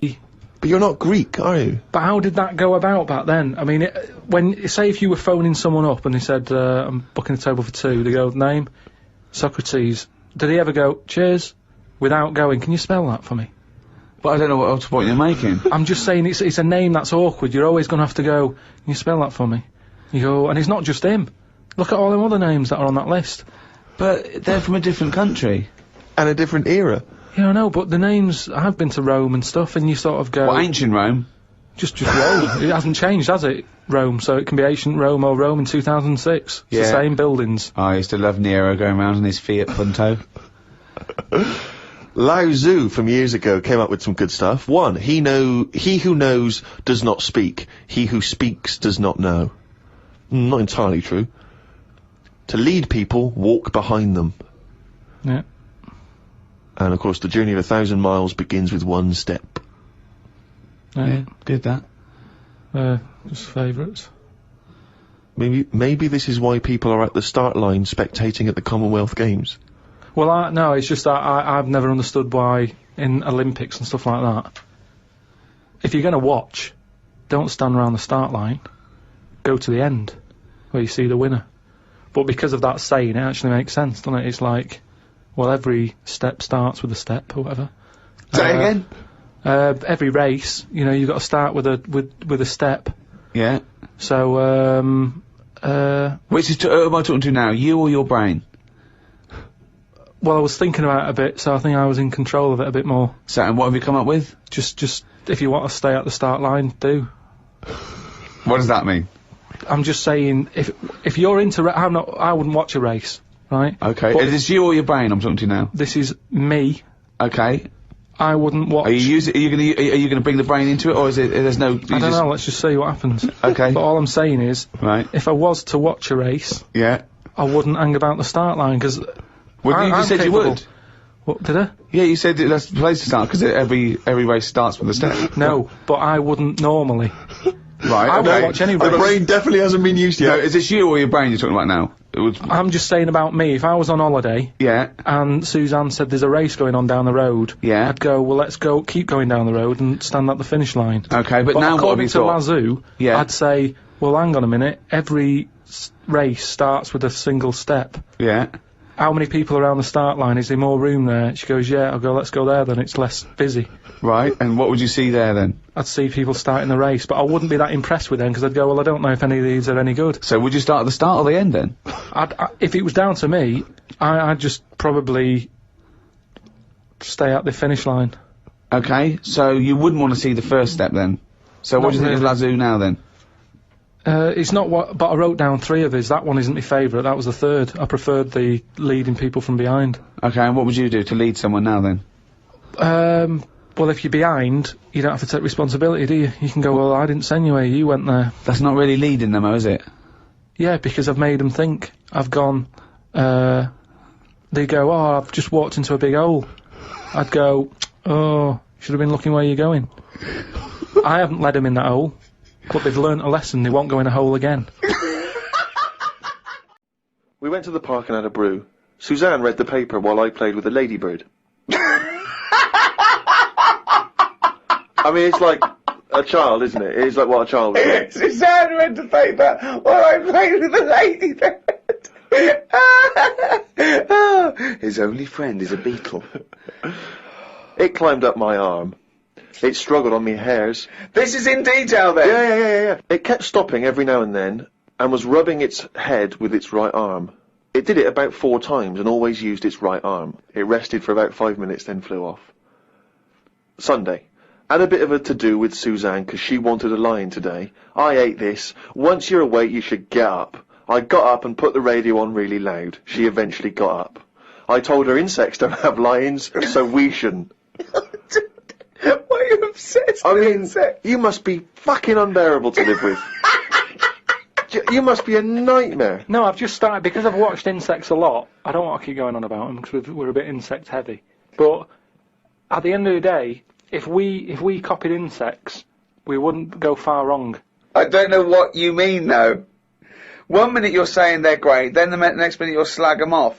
Yeah, I'll slag some of them off if I don't know what they're doing, but because I've studied them a bit longer, I just think they do it right. You haven't studied them, though. He thinks he's like Darwin. But you just slagged them off again. Don't you think that insects are doing stuff? They're not. It goes there, then it goes back again. The ant was messing about, but only that one. The others were carrying stuff. That's what I'm saying. There's snidey ones in everything. In everything in the world, you get a hierarchy. Oh, long words! Ooh. The bookshelf was dusty, so Suzanne asked me to dust it if I get a minute. I ended up looking at every book. Just the spine. Yeah. Just for a few seconds each. Yeah. Didn't open them. I looked in the dictionary to see if the word dictionary would be in the dictionary. I didn't think they would bother with it being on the front page, but it was in the book as well. It's a good point, though, isn't it? No, it's not a good point, because you didn't tell us anything. Dictionary is in the dictionary. Well, of course it is. Well, why? If you go, how do you spell dictionary, you look at the spine and you go, oh, there it is, D-I-C-C, and all that. So what does dictionary mean? It's a book full of words, isn't it? That's what it means. All books are full of words, you idiot. How to spell them. And if you don't know No, what it's it is... not how to spell them. All right, then we'll... How do you look up something? No. It's not a book full of words to tell us what... No. It's the meaning. Give us the definition of dictionary. Meaning.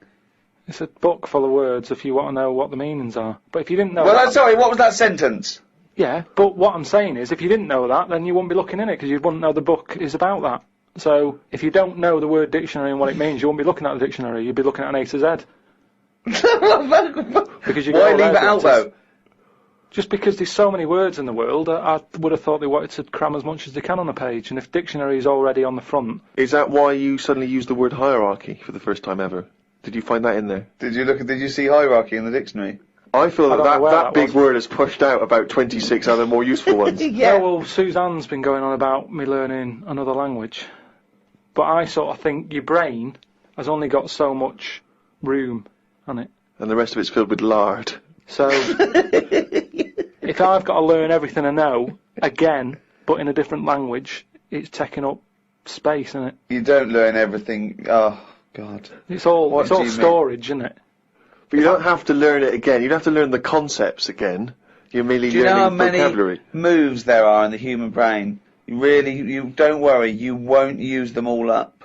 I feel that he has reached his capacity there. Yeah.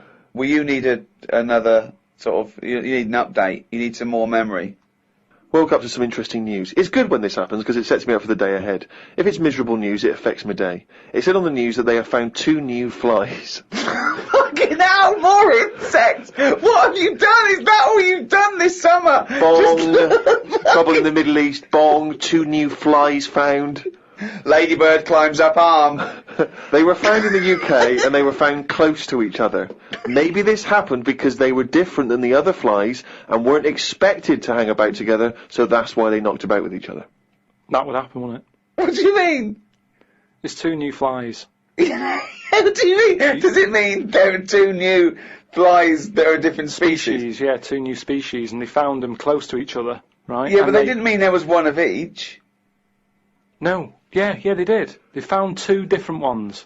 No. No, they have. Seriously, I know that. That's right. That's a fact. So you've got, like, I don't know the names of them. They give them odd names, don't they? Well, say Yeah. call it A and Fly B, right? Yeah. Fly A, I don't know. Say that's orange. This is just... B. Probably, yeah. No, This is but- painful, No, but this I'm is just making it painful. easier But for probably you. wears a Okay. little hat. He's got a Yeah, little hat. alright, yeah, fine. Now, they found the orange one. I went, look at this over here. This is a bit weird. And they've gone, oh, that's a new species. Log it, whatever. And then the other one went, oh, keep your pen handy. Look at this one, it's got a hat on. So then they found them both within the same distance.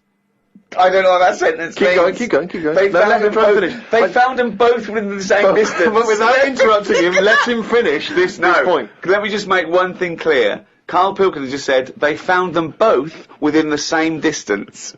Think of that! Don't know what it means, but go on, let him finish this point. So what I mean is, they weren't knocking about with other normal houseflies because they were probably sort of going, oh, he's a bit weird.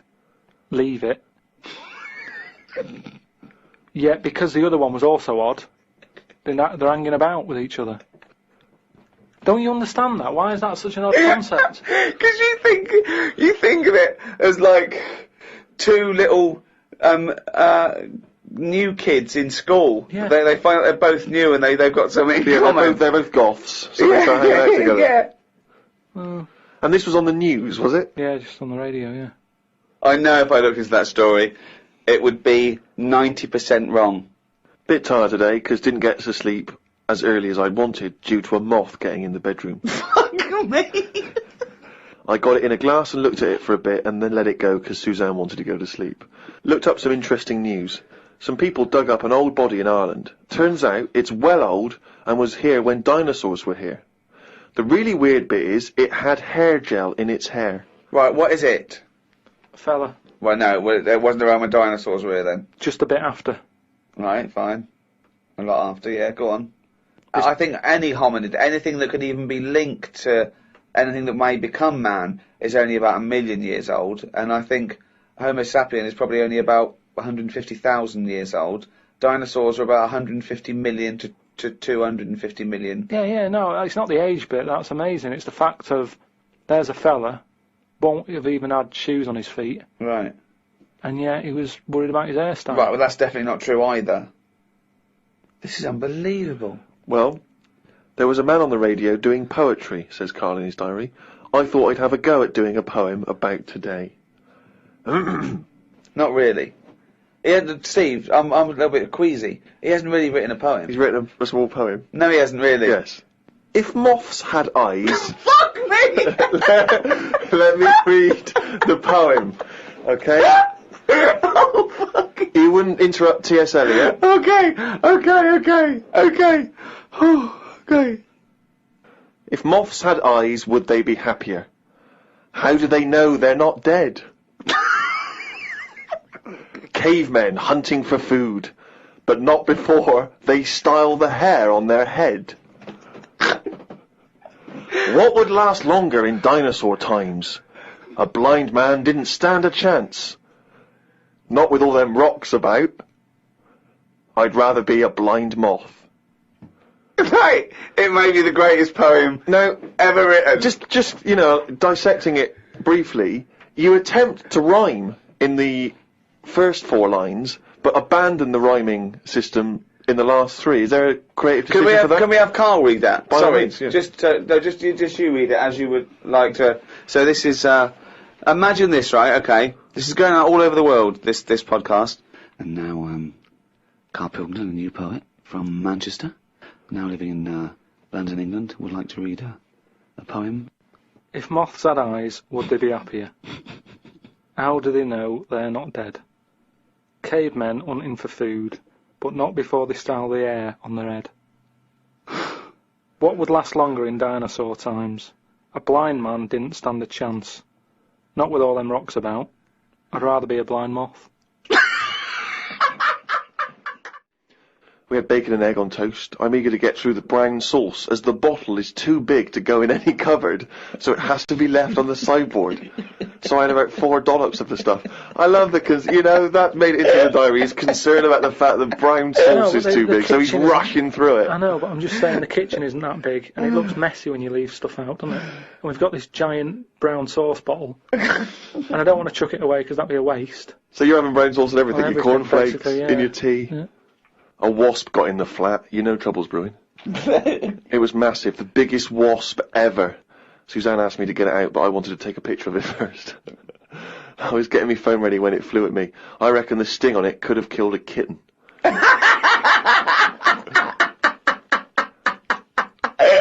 So specific. It ended up flying out the window on its own. Drama averted. Oh, God. We went out for tea. You're always in a cafe. That's what this diary. You spend so much time in a cafe. There were loads of flying ants. I kept kicking the table because I could feel them on my legs. I wouldn't be that jumpy normally, but I still had flashbacks of the giant wasp from the morning. Suzanne told me to stop being stupid because I was ruining her night out. A night out in a cab. Brilliant. What was it, her birthday? And flashbacks from an incident. Yeah. Like he's some sort of, like, war veteran. What is it? It's the wasp. It could have killed a kitten. Bought some wallpaper. We got back and got on with it. The wall that we've papered before has got a big mirror under it. We papered on top of it again. I ended up reading my phrase book while Suzanne did the rest of the tidying up. Now, what's your phrase book? This is just you trying to master English, is it? It's just a book that tells you little sayings and how they came about. An interesting phrase is potluck. It came about when all people ate is stews. They used to chuck all sorts of stuff into the stew. You stuck your spoon in, and sometimes you got something nice like beef, or you could end up with a bit of frog. It's potluck.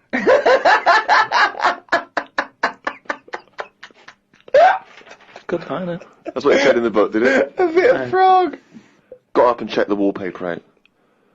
There are loads of air bumps and it's buckled on the joins. I wish we'd never done it. Suzanne said the washer was broke and it's out of its warranty. She called up the people who made it and they said it will cost £150 to fix.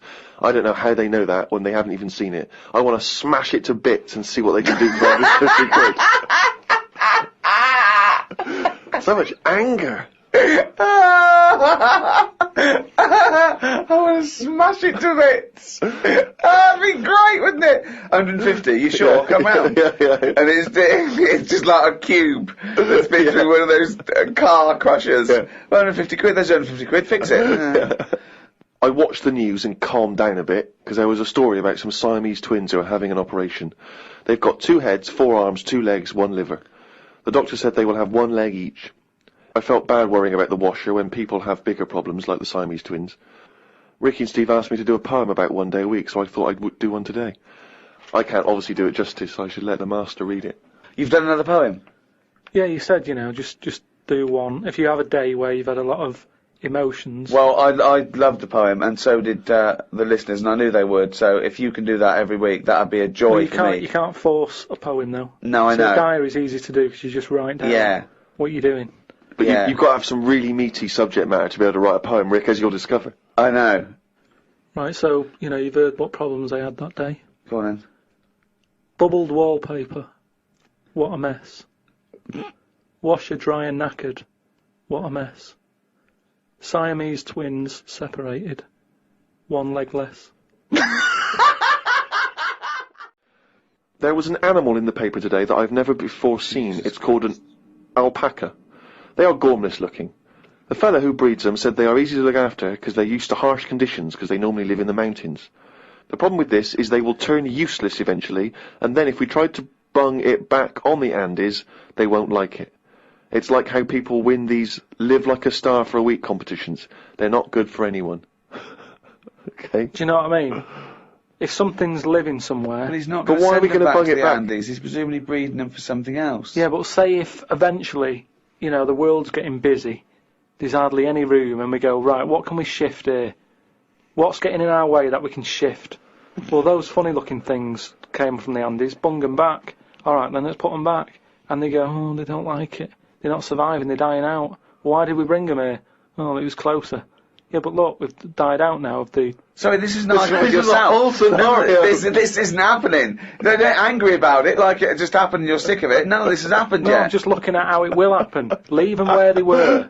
But It's you're like- getting angry about things that you're speculating on now. It's absurd, Carl.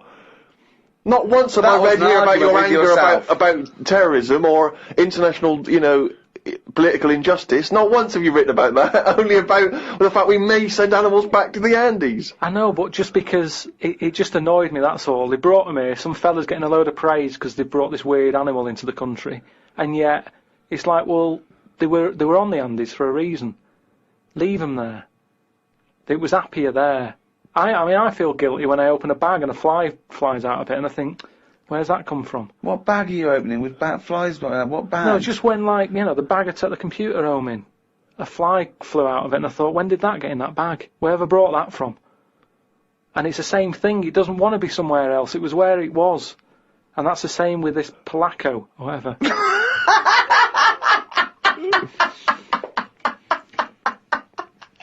Oh, God! It's amazing! It really is the ramblings of a madman, isn't it? Some new sea thing has been found. That's the headlines on the news.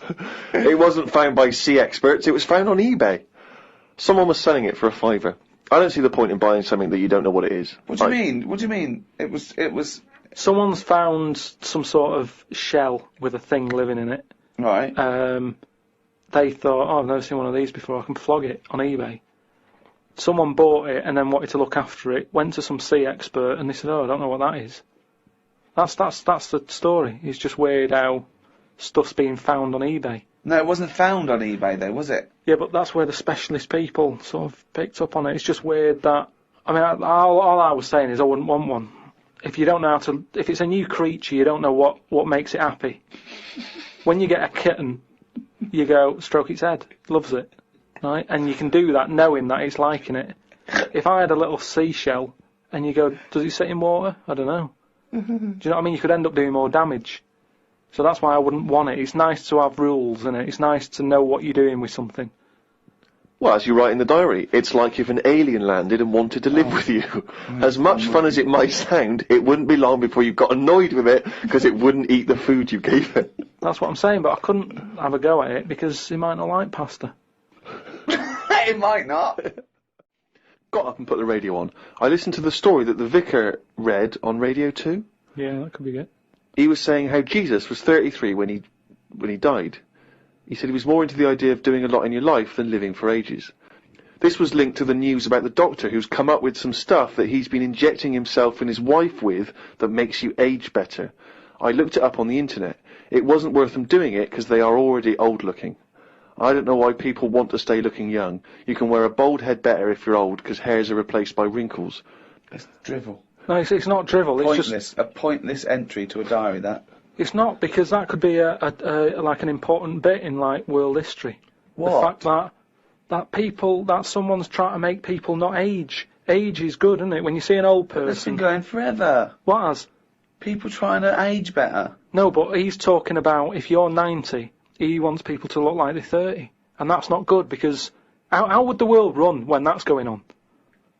Well, I agree. But when again, people- it's not a revelation. If I like chatting to old people because they know a lot of stuff. So if I'm sat on a train and someone's old, I'm happier talking to them about... They get up and move after about 10 minutes. Well, No, less but about they- that many of them are infirm and can't. Yeah, they have to stay there and listen to this one. But yeah, even that means that they're getting more out of life in a way because they don't move about as much, so they have more thinking time. It is weird how that happens to you as you get closer to death. Jesus. You're not working as much because you're resting, and you can think back about your life, and you can think, oh, I had a good one. Actually, it's not been that bad. Whereas if... But you must have started that now, because you've been doing nothing for the past 3 months. Yeah, but I'm just, like I'm saying, it is a good thing for you to do, to sort of think about what you've been doing with your days and your weeks. And how So- do you assess your life so far? With all this spare time you've had in your hands and moping around and moaning about your illness and just sitting round, right? You've been introspecting, have you? Yeah. Go on then. What have you come up with? I haven't come up with anything. I'm just, I'm just, I have an all right life, and things are changing. Oh, keep saying that. No, but you don't know how much They are changing to the point of, I don't know if I mentioned the squirrel eating Mars bars, but from that, from that happening to monkeys opening bottles with lids on them, to it's mental out there. It's madness what is going on. And all I'm saying is old people need to be old people. You need oldness. You need to see old people. You need to go, right, they might have a solution. They've been on the earth longer. Quick, we need an answer. How old are you? I'm 32. Well, you look 78. I don't know what you're saying! I don't know who that conversation was with, why you got angry, and I think you made the opposite point that you were making at the beginning. If you say you're 32, you look 78, no, you were saying about it'd be a problem if you were 78 and looked 32. Well, I don't know what you're saying. You came down the wrong side then. You did that whole thing and you bollocksed it up again in your brain. I'm just saying, either way, you need to have people who look old. Otherwise, who's in charge? I don't know what you mean. Right. So you say so you're saying it'd be alright to make 78-year-olds look 32, as long as there were some 32-year-olds that look 78, as long as you've got old-looking people. No, but say Can I tear this page out? Because it's worthless. What I mean is, when I went to the doctors, I saw the specialist, right, about the kidney stones. I was asking him all the straight questions. Go on. Is it life-threatening? No. How long am I going to be out? Couple all the of rest days. of it, right? Now, As it turned out, it is life-threatening, and you've been out for 3 months whinging about the fucking thing. Strange. Now, he was quite old. He looked about 55, and that reassured me in a way. In a way, it didn't, because he's one of them doctors who didn't open his eyes much, and I kind of thought, I hope you open them wider. I don't know what you're talking about. What do you mean? What? What do you mean he didn't open his eyes much? One of those sort of doctors who's either that overworked, that he does that, when he's tired, so he's going, right, what we're going to do is, and he's doing that with his eyes shut, he's talking like that. This is radio. I know, but I'm telling you, so you can see. But people are meant to be listening to this. But if they can't imagine me with my eyes shut... Well, tell him you got your eyes shut. Just say he had his eyes shut. Yeah, he had his eyes shut. Had he been reading this? Bored stupid, I imagine. He's just trying to get a... Well, do you know what I mean? Or I don't know if it's because he's tired or if he's that educated that some people know so much you don't even have to look at it. You don't know what you're talking about. Intelligent people. Who is so educated that they don't need to open their eyes? You see it. You see like... Who's that bloke over there? Is he blind? No, he's been reading too much. He doesn't open his eyes anymore, doesn't he? No. Old people who you see wearing tweed and what have you, and they're really posh and they talk, and whenever they talk their eyes are shut and they I open... don't know what this observation is. I don't understand why you've never seen that. I've never seen an old, educated man wearing tweed who doesn't bother open his fucking eyes. Steve, I don't know what you're talking about. Steve, have you seen... Do you know what I mean? When people don't sort of open their eyes when they're talking to you, and it can be quite annoying, because it's like they're saying, I'm not interested about you sat there, I'm not bothered if you're listening, I'm saying what I'm saying because I say what I say.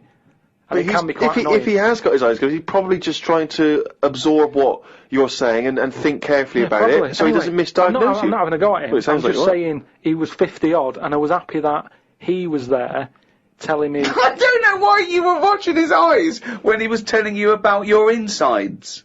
Because you can tell a lot by people's eyes. That's what I said about jellyfish. But, just lines in a face tell a few stories, and I don't think we should get rid of them lines. Looks like the world's fattest man is having an operation to get rid of some of the fat. He has to have an iron bed because that's the only thing that can hold his weight. There's also a man whose skull has fell out. He's in hospital somewhere. I hate that. It would make me panic. The hospital is busy with people coming in to look at their head. What are you talking about there? That tells us nothing. Right, it's impossible for a skull to fall out. How are scholars in 10,000 years going to be... What are they going to decipher from that? They can sort of go... There's not enough incident detail. But how did his skull fall out? Circulation problems. But answer the question. How did his skull fall out? Fall out of what? He was at home, and I don't know if he was combing his hair or something, but it come off. What did? His skull. What do you mean, his skull? Do you know what the skull is? It's a part of the head. Well, no, it's the structure of the head. It's the bone. Do you mean the top of the skull? This is only useful if you have all the salient facts. Then it would be of interest to us. We could. Well, I couldn't take that on. I'm busy. I'm not going to start looking into stuff in depth. Just get the details. God. You're such an idiot. You are the best, idiot in the world. Well, I don't want to be premature, but that entry is followed by, I injured my toe the other day by dropping the toaster. Instead of letting it hit the floor, I tried to catch it with my foot. I didn't think I'd done any harm, but my nail looks like it could fall off. I might show it to the doctor when I get me kidney stones out. We could easily get by without nails on the feet. They are more trouble than there were. You're so wrong. You're so wrong. I think on the days when cavemen without shoes and animals need nails, I don't think we need them now. I honestly, because you hear about ingrowing toenails, right? So that's a problem. You've got to cut them. Stuff gets under there and gets infected. Get rid of them, you won't have any of that. As long as you wear shoes. No, you'd have unprotected toes and fingers, wouldn't you?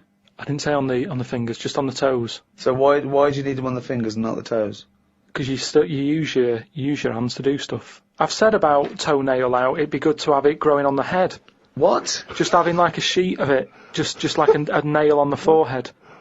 You wouldn't look weird because we'd all have it. I'm not saying. What are you talking about now? I'm just saying I don't want to go on about evolution and stuff because we've done it all. What do you think the skull is for? No, but I mean on the outside, so that when you bang your head, it's a little bit more protection. Like people. I mean, you're looking at me like that. Why do you wear a helmet on a bike then? Because the bike wasn't meant to be invented. We weren't meant to whiz along at 70 miles an hour with evolution. I know, but because life's changing, like you've said. But you can't go, let's evolve, let's re-evolve. Okay, let's assume we've got this nail on our head that's growing out of our forehead. So we look like one big thumb. Yeah. Which weirdly, Karl I mean, you can almost imagine it looking at Karl now. You can imagine a big nail there. Does the nail continue to grow? Do we have to trim the head nail? Yeah, in the same way you get a haircut. Why is that preferable in your mind to just wearing a crash helmet in instances where you might have something hit your head? Just because, for a start, helmets, you have to carry them around with you. That's one thing that's put me off having a motorbike. Whenever you see someone on a motorbike, it's all like the clothes they've got to wear. And it's like a big upheaval, isn't it? It's you know, if you have a car, you can get in with your shorts on, your flip-flops on. A motorbike, it's like you're an astronaut or something, and you're only nipping down the road for some milk. Do you know what I mean? So, what I'm saying is get rid But does it annoy you having to put shoes on every day, and underpants, and a vest, and I don't know. No, but once they're on, I'm not carrying them. They're on me. If I had to then take the shorts off for whatever reason and walk around holding them, I'd go, I can't be bothered. I don't like holding a bag. I don't like bags. We carry too much around with us now. I don't like carrying stuff. It's just a hassle, isn't it? It's just endless things he doesn't want to do, doesn't like doing, isn't like carrying bags. Who the hell has a gripe about carrying bags? Why is that a concern? Because it's stuff that's on you. I love the way that he wouldn't mind having a nail growing out of his fucking head, but he doesn't want to carry a bag. What's good with it is, everybody's got one of these. But it's not going to happen, Karl. And the most important thing in your body, apart from the heart, is your brain. So protect that, not the toes. The toes we can get by without the toes. People. But your head's important, isn't it? There's a lot of stuff in your head. And I know all this just after seeing the Bodyworks thing. I went to see it's a show on where there's a load of like dead bodies and that. And you can see how much stuff's in the body. And there's loads of stuff. There's nothing in there that you don't need. It's all doing stuff. Everything in your body. We've been telling you that for years. But you reckon you don't need the toenails? Yeah, that's on the outside. I'm saying everything that's on the inside of your body, right? You don't need the appendix. No, but doesn't that depend on what lifestyle you have? Well, it's a hangover of when we probably ate a lot more cellulose, and it's. Yeah, well, they might come back. Things are always coming back, aren't they? So if people start eating them again. What about male nipples? Sort of looks alright though, doesn't it? Because the chest is quite plain, so with nothing on it, you'd go, oh, what's this? It just balances it out. I think it looks alright. I think it works. So leave it. But what were we talking about? But wouldn't you rather have maybe a little like a rib cage around the testicles? Because you get a whack in them and it. Oh. Yeah, that's pretty good. Not an invention, Karl. It's not an invention, and we can't do it. But would you be able to sit down still? Because that's the good thing with them at the moment, is movement. So it sort of works. But don't they say, they said something about testicles, at the Bodyworks thing. Well, they're on the outside. Put yours away, Karl. You're not one of the exhibits. They're on the outside because they have to be a few degrees below body temperature. for the, I think the Satoni cells to So that's an odd design. That they had to go there, because it is it's a bit of an odd place to have them. Where would you suggest? Dangling from the throat? Sort of. I want to redesign you, right? You can possibly do this now. This is something you can actually do, probably. You could probably have your testicles anywhere. So where would you want them? You've got a giant forehead nail. Yeah. You could have that. It probably wouldn't grow, but we could certainly have that. I just mean, like, because if all it's about is temperature, you don't want to get them too hot. Yeah. Well, they're getting hot down there because you're wearing pants and what have you. So have them nearer to the outside of the body. Well, they are near the outside of the body. No, but we wear pants over them. So you wear pants over them because they're testicles, and polite society suggests that you don't show your testicles. That's the odd thing, isn't it? That's what's happened somehow. That we've said testicles shouldn't be seen. Well, then just put a hole in your trousers. If it's only about, keeping them cool, and because they're too hot, why don't you just hang them out your shorts? Because there's too many sort of seats that are shared these days, isn't there? But what I'm saying is... Well, what are you saying? Where would you put them? Somewhere like, sort of under the ears. So it sort of just looks like lobes. So you would redesign your body to have a pair of testicles hanging from your ears? And when people are sometimes talking, they do sort of mess with their ears, and they're always saying check for lumps. More handy. Had a late night last night because I stayed up to watch a programme about monkeys. It's already good! Of course you did. It's already good! Now, before I read on, I mean, is this not some kind of monkey news? Is this not a late return to monkey news? Well, it's not that good. Is it not? Whereas the other monkey news is... Oh, chimpanzee, that's some more shit! This is what he says. This is what he gleaned from the programme about monkeys. It sat on a bridge and wanted stuff off people to walk over the bridge. What? So it was acting as some kind of toll booth, This is ridiculous. No, it was a bridge in like, the jungle. Oh, shut the fuck up! And it's a monkey that sat on a bridge, and a lot of tourists go through the area. No, it's a monkey who realised that if he sits there, he'll get stuff because it look like it's a cute little chimp begging. No, but every time. Yeah, because you give a monkey, I'm as bad as him now. If you give a chimpanzee a banana, and he starts realising that humans have things to give. Yeah, but it's all Squirrels sorts of learn that. I mean, you don't go, you wouldn't say, went to the park, there's squirrels waiting at the gate. You have to give them a toll to go in. They're only going to give them a nuts. They come up to you every time. You fucking idiot. Went to bed after watching it and fell asleep thinking about it on the bridge right now. It's a bit bad, really, because the monkey should work harder for its food. It made me remember the slug I saw yesterday that was eating bird poo. Nobody would ever help a slug with food like they do with ducks and monkeys. A slug's life is pretty bad. The only time they come out of their den is when it's raining. Den. So even their days out are depressing. It is. Do you know what I mean? No. It is like, it's a horrible thing to be, innit? A slug. Love him talking about what is it like to be a slug. No, just because, like, the monkey, even though it was being quite aggressive, everyone was like, oh, give it some water, and it was well, like, kitted out. It had, like, chocolate bars, bottled water, some, like, fizzy stuff, and all that. An iPod, it was listening to Monkey News. He could have had one if he wanted one. It was getting away with murder on that bridge. And that's just because it was furry. Yeah, if that was like a blob, like a slug, there's no way people would be that friendly towards it. And it just annoys me how you get this pecking order for, like, no matter what creature you are, favouritism. And that slug was only eating that bird poo because it wasn't being offered stuff. If it was offered toffees or whatever. Well, it's just sad, isn't it? It's come to that. That's what its life has come to. Yeah, but it's not as mollusk that's down on its fucking luck. It didn't live in a big country house, No, and his but wife it left is. it, the kids went and started hitting the bottle. And I kind of thought, and look, they do only come out in the rain, and it's depressing, and it'll probably get killed in a bit, and that was its last meal. I just... Last meal? But it wouldn't prefer steak and chips, Carl. It doesn't have... It must like a leaf or at the end of the day, it's an insect. They love It's not an insect. Well, it's part of that gang. It's part of that... No, it's part of that... They hang out together. They hang out together. No, why do you think it's part of that gang? Because it knocks about in the woods in the same place as a spider does. But what I'm saying is they're eating boring stuff because that is what's It's in not their boring area. stuff to them. They're not. I have no opinion of it at all. They take in sustenance. No, but where you are is what you eat. When I'm in London, I'll have beans on toast for lunch. On holiday, what? Tapas? Go on, I'll have a bit. So it's whatever you eat, what's in that area. Suzanne went off to work and I went to the shop to buy some envelopes. The shop was empty, but the fellow behind the counter was on the phone and just kept talking even though he could see I was waiting. I started to count backwards from 20. When I got to 6, he hung up and served me. I won't use the shop again. Question, why count backwards from 20? So he's thinking, what's going to happen at 1? If I start counting from 1, he's going, well, let him carry on. What, out loud? So not really loud, but like, more of a mouth action, so he could see I was doing it. You know, like Sorry, you just started miming counting backwards to a man in a shop.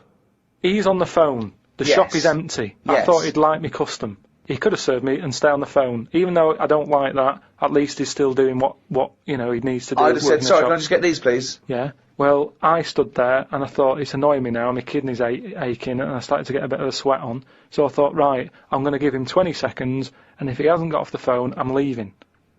And when I got to about 6, he served me. What's wrong with that? Again, You are giving one of yourself... the strangest people. It's just giving yourself a thing. I could have been stood there for Free. ages. He's one of the strangest people who's free to walk It's the about, streets. No, I set myself a little target, and I thought, I don't want to waste another 30 seconds in here, I'll give him 20. It worked. He served me at 6. But it didn't work. Yeah, but did he do it because you were doing that, or did he finish his phone call? I don't know, I was busy counting. Looked at what's been going on in the world. There was a human head attached to a seagull's body in a jar. Is that all it says? This is the sort of weird stuff that goes on behind surgery doors. I doubt it ever flew because the head would have been too heavy. Well, of course it wasn't. It didn't happen. It wasn't live. No, but they try this stuff, don't they? That's like that programme I watched with a Well, monkey's head who on. has ever tried to put a human head on a seagull's body? They've done loads of stuff like that. It's part of us moving on, isn't it? What are you talking about? I'm not going to Carl? get into arguing about Well, science you're because it's all wrong. behind Don't closed talk doors. shit. How do you think we can change a heart now from another body? You have to try things out. It's trial and error. All sorts of weird stuff goes on in hospitals, but we let it happen because it's to help us out in the long run, isn't it? But what are they aiming towards when they're going to find out if you can put a head on a seagull's body? What is that? What are they want to learn, and how do they want to apply that knowledge? A new heart is obviously for a reason. It saves a life. Yeah, What is this to save money on transport? Instead of getting a bus pass, you go, can I just put my head on the seagull's body? I go, well, it won't work. Well, try it. Yeah, but there is odd things like that. Like, I saw a fish the other day, right? Right. And honestly, it's the weirdest thing. It was just like a blob with a face. Now, I would never have said, yeah, let that swim about. I'd have killed it from day dot. I would have gone, get rid of that. Oh, God! Under what circumstances would you have killed that from day dot? I'm just saying, looking at it, I'd say that does not work. And it looked sad. It looked like it didn't want to be about. Have you got her number? Now, of course, for those of you who have not been keeping abreast of Karl's medical complaints, just bring us up to speed, Karl. You had to go into hospital this week because previously you'd had... I've been in treatment. and out, honestly, I've been in and out of that hospital, just with kidney problems, really painful and what have you. And, yeah, He had so- kidney stones, alright? No, but sorted. seriously. Monday. I had a bit of a lie-in today because I have to get up early for my operation tomorrow. Not only have I got to have tubes shoved up my knob, but I also have to get up at 5:50. Suzanne said I could have what I want for my last dinner. It's not your last dinner, you're going for an operation. Yeah, but you can't take things for granted these days. Oh, for... I had shepherd's pie and peas. Suzanne made it from scratch. As nice as it was annoying. Because making stuff from scratch means loads of pots, and it's my job to do the washing up. So much as the food was nice, there was loads of pans and that. People who get their last dinner on death row don't have to wash up. Got up at 5:55. You were supposed to be getting up at 5:50 on the other page. You were 5 minutes late getting up. He's often late. Often late. No, just because I needed to have water. Before 6 o'clock, they said, don't have anything after 6. We'll get up at 5:50 then, like you were planned to. Don't You're take having 5 minutes Doesn't sleeping. take 10 minutes to have water, though, does it? Well, why did you say 5:50 in the first place? Because then it tricks me head, doesn't it? Going, oh, I had an extra 5 minutes. Tricks me head. Because then it tricks me head. It. Got to the hospital and had to wait in the waiting room. There was another 9 people in there waiting to be sorted. I got called in. They sat me on a bed and took all my details down. 5 minutes later I'd been knocked out. I got woke up when they were ripping a pipe out of my throat. I felt more rough this time. The doctor came to see me and said he couldn't find a stone, so I must have passed it. I said, are you sure? He said, yeah, we filled your kidney with water and expanded it and there was no hiding place. I sat in the recovery room for an hour while they found me a bed. One of the fellows who was sat in the room with me this morning got wheeled in. They couldn't wake him up. All the nurses were laughing because he didn't want to wake up. I bet they were laughing at me when I was in the theatre. Someone told me they totally strip you when they're operating. I would have looked like the alien on the Boswell incident. Boswell! Boswell! It's quite a nice analogy if it weren't for the fact that you said Boswell. It's the Roswell incident. Didn't sleep much through the night because there was a 60-year-old fella shouting at the nurse about his pillows. I don't think I slept through a full hour with one thing or another going on. My bed was next to the toilet, so I kept hearing the flush. How do they sleep in hospitals, though? They wake you up to give you fucking sleeping pills and things, don't they? How do you sleep in there? It's always hot. It's always like 90 degrees. There's no air. Is that to make you drink water? I don't know what it is. There's no air. There was an old fella across from me who kept breaking wind. He didn't even try and cover it. He was just of that age where he didn't care. Just like, that's what I do. I'm in the hospital, leave me alone. What do you mean? Just, I don't know what was wrong with him. I talked to him because at first I felt sorry for him. I was a little bit like, he's had no visitors. No one's calling him up, so I'll talk to him. But then he got that familiar with me that he'd just be doing it whilst I'm chatting to him. Just like he's my granddad or something. It's just like, oh, that's what he does. It's like, well, I'm ill as well. Stop doing that. Honestly, unbelievable. He didn't even try and cover it with a cough. It was just like, that's... With a cough! How would you cover it with a cough? Just non-stop. Got home and sat down. My pains are coming back, but the doctor said this would happen and that my insides are still in shock, so I need to take it easy. It's 9 o'clock. I'm in agony. I can't do the diary for the rest of the day. Jesus. So you may as well just tell us then what happened. Right, well, yeah, after that, went back in. Suzanne just got frustrated with me because I was rolling about on the floor and she was trying to watch Arthur, right? So that was on the other night. I thought it was when you lodge her. So, and she said, look, if you're in pain, do something. She said, You went and got a cold plate. Yeah. No, use an ashtray. Plates are for liver damage. She said, right, come on. Let's, I can't put up with this. It was like 2 o'clock in the morning. So we left the flat and what have you. Got in a taxi. He filled up on the way, which was annoying. He did it. That is cheeky. That really, I mean, he could on the way to the hospital. So, because he's not an ambulance driver. Did you explain that to where you were going I to? was in that sort of thing where you just can't be bothered. Do you know what I mean? I was in a sweat and stuff. He came back with a scratch card and some barbecue. Briquettes, yeah. So anyway, he gets us there and he doesn't charge us, which is pretty decent. That's all right, yeah. So I go in and there's like, I don't know if you've been in like A&E at like 2:30 in the morning. It's just depressing. Fluorescent light doesn't help because it makes everyone look iller than they actually are. So in there was a woman who was just sat there crying. She wasn't holding onto any part of her body. She was just sat there whinging. And when you're feeling bad, you've got that going on. So you just want to tell her to shut up. There was a fella who was like moped over in a wheelchair that someone had just chucked in. Moped over? It looked like somebody had just sort of found him and wheeled him in. Nurse? Who's the guy moped over? So this gay fella came through. And, how do you know he was gay? Just the way he was. I'm not having a go. He was a good fella. Do you know what I mean? A doctor, you mean? No, he was a nurse. Right. And he came through and just sort of went, oh, how are you? And I was like, oh, I've had better days. So he got As me you on mentioned in the diary, I remember the first time when I came here, they said the nurse might put a tablet up my arse. I thought the chances of that happening had just increased. Oh, Carl! Yeah, but I would have let him do it. Honestly, I was that sort of out of it. That Of course you'd let him do it. He's a qualified nurse. No, but the way I am now, say if it was just a tablet for sorting out my blood pressure, and I walked in there and he went, oh, hello. And he said, yeah, let's pop that. I'd go, hang on a minute. But what I mean is that night, I would have just let him put 3 up, honestly. It's just weird, isn't it, how your body just goes, let him get on with it, and you trust anyone, don't you? When you're in that much pain and you need And they're a qualified nurse, yes. They gave me some morphine, and my sort of head caved in again like last time. And then the pain went. But anyway, just turns out that I'd had a load of like blood clots in the bit from my kidney to my bladder, and that was acting as a sort of a stone again. No, it's just a scab, isn't it, where it's curing it? So. No, but all the work, when they blew up the kidney 4 times its normal size. So there was no hiding place for the stone. Yeah. So when they did that, it caused a lot of blood. It must have ripped the sides of it and stuff. And then that blood was in the kidney, and it went down the pipe and blocked it up a little bit. And that's the pain that I had. It was sort of, had problems getting through all this thick blood that they'd caused.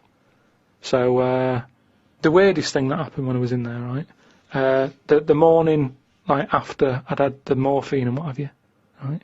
I slept pretty well. But I woke up, and you have like a telly for your own bed, that you're allowed to use if you pay for it, right?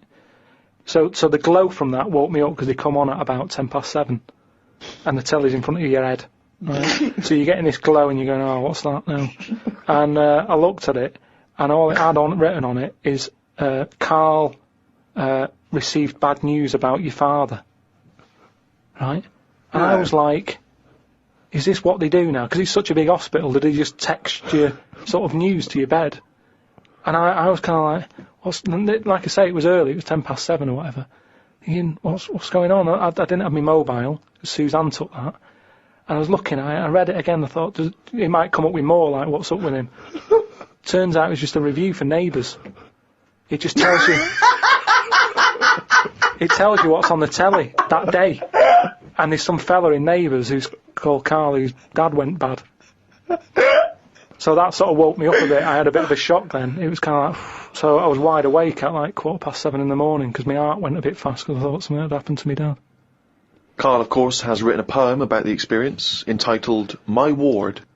All I've done here, I've been through I don't know what the word is, a bad experience. Trauma. A trauma, yeah. I've been through a load of trauma. Mm. So I'm just finishing it off with a little sort of picture for people. Go on then. In my ward. It's called my ward. Me, a Chinese fella, and an old bloke who looked like Mr. Burns from The Simpsons. Don't know what was wrong with him, but breaking wind was the symptoms. No one visited him or called him. He seemed quite lost to me. As well as wind problems, he had a colostomy. When I left, I said, see you to the old man. Turned out the other fella wasn't Chinese. He was from Japan. I never found out what was up with him. You've got a little picture there, haven't you, of me sat in my ward. I'm sat there with that fella who I didn't talk to, the old fella who had wind problems. And that's what a poem is, isn't it? But the detail about you thought he was Chinese and he turned out to be Japanese, how is that evocative? That's just a piece of misinformation. It's just I like it. I imagine a lot of people make I that like same it, because mistake. you know why? It's like, he even makes digressions within his poem. Yeah. Do you know what I mean? It's like, he could have gone back and erased that, but he didn't. He left that digression in, and I think that's great. It's very honest. Yeah. So, you've done quite a few bits there from the diary, right? The other week you were saying a diary to sort of be famous and what have you, it's got to have a big event in it. That's a big event in my life, right? Mm. Peeps did a diary that had big events in it. You said about the fire on Pudding Lane. I had a kidney stone here. You write about puddings you've had. So, is that as big as, is that a proper diary thing? It's a proper diary anyway. I think personally, the 5 or 6 pages you've written about your ill health are genuinely interesting, and I'm sure in years to come it will be an interesting evocation of the NHS in this modern age and how it is, what it's like to be in hospital. What other diaries are out there?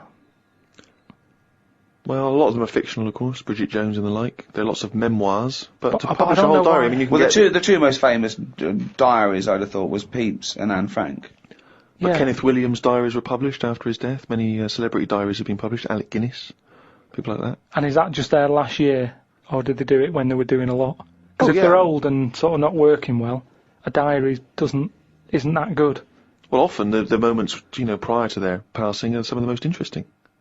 You see their final thoughts and final days.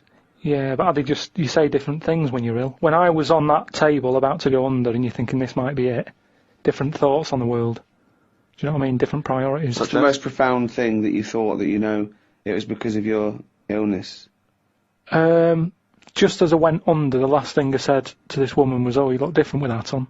And Oh, you look different with a hat on. yeah, it was a woman who gave me the injection, and she'd been round to the bed beforehand, sort of saying, right, you're allergic to this, can you eat strawberries? And I was a bit like, why are you asking me that? And she went, well, no, a lot of people are allergic to strawberries.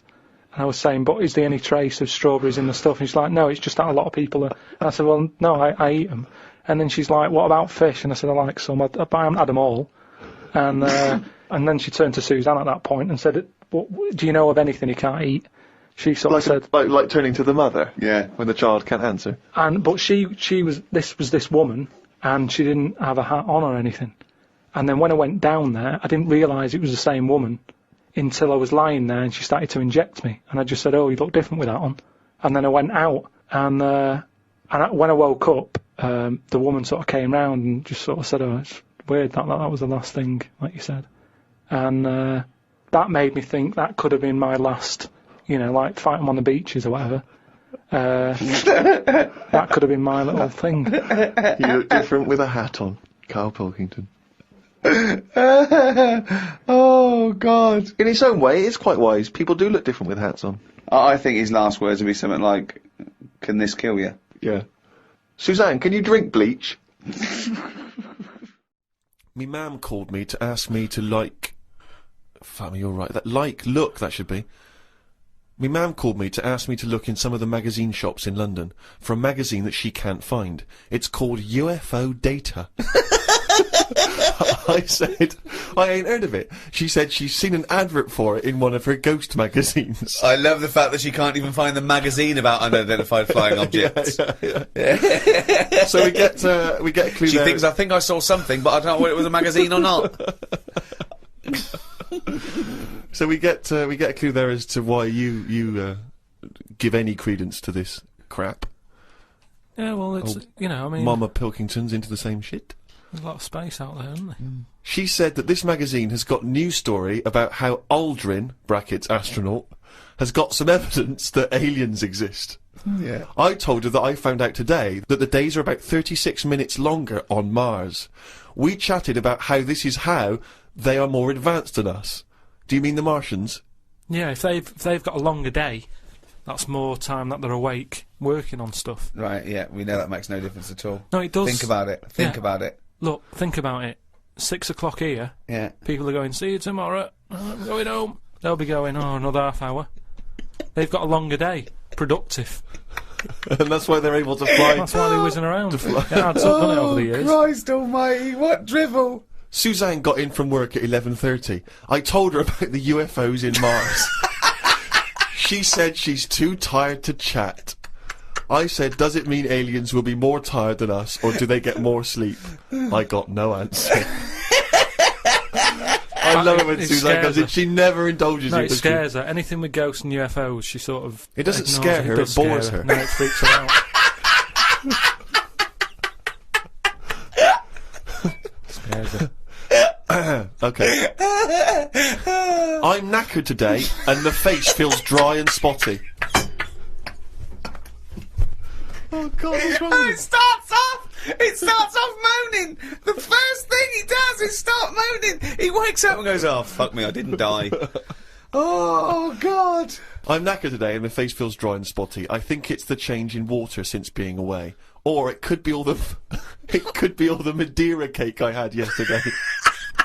I'm gonna burst. But what's the Madeira cake? The Madeira cake dries you out, does it? Well, it's just quite fattening, isn't it? But I like it. It's one of my little pleasures. Oh, God Suzanne I went for a wander about to try and find the UFO Data magazine from my mum. I didn't know which category to look under. There were too many magazines. I noticed how on the rude magazines, the women are being pretty rude on the cover, but on the gay magazines, it's just a fella smiling, showing a bit of arse. I don't know why gay blokes would buy it. Blokes have got their own knob to look at if they like knobs.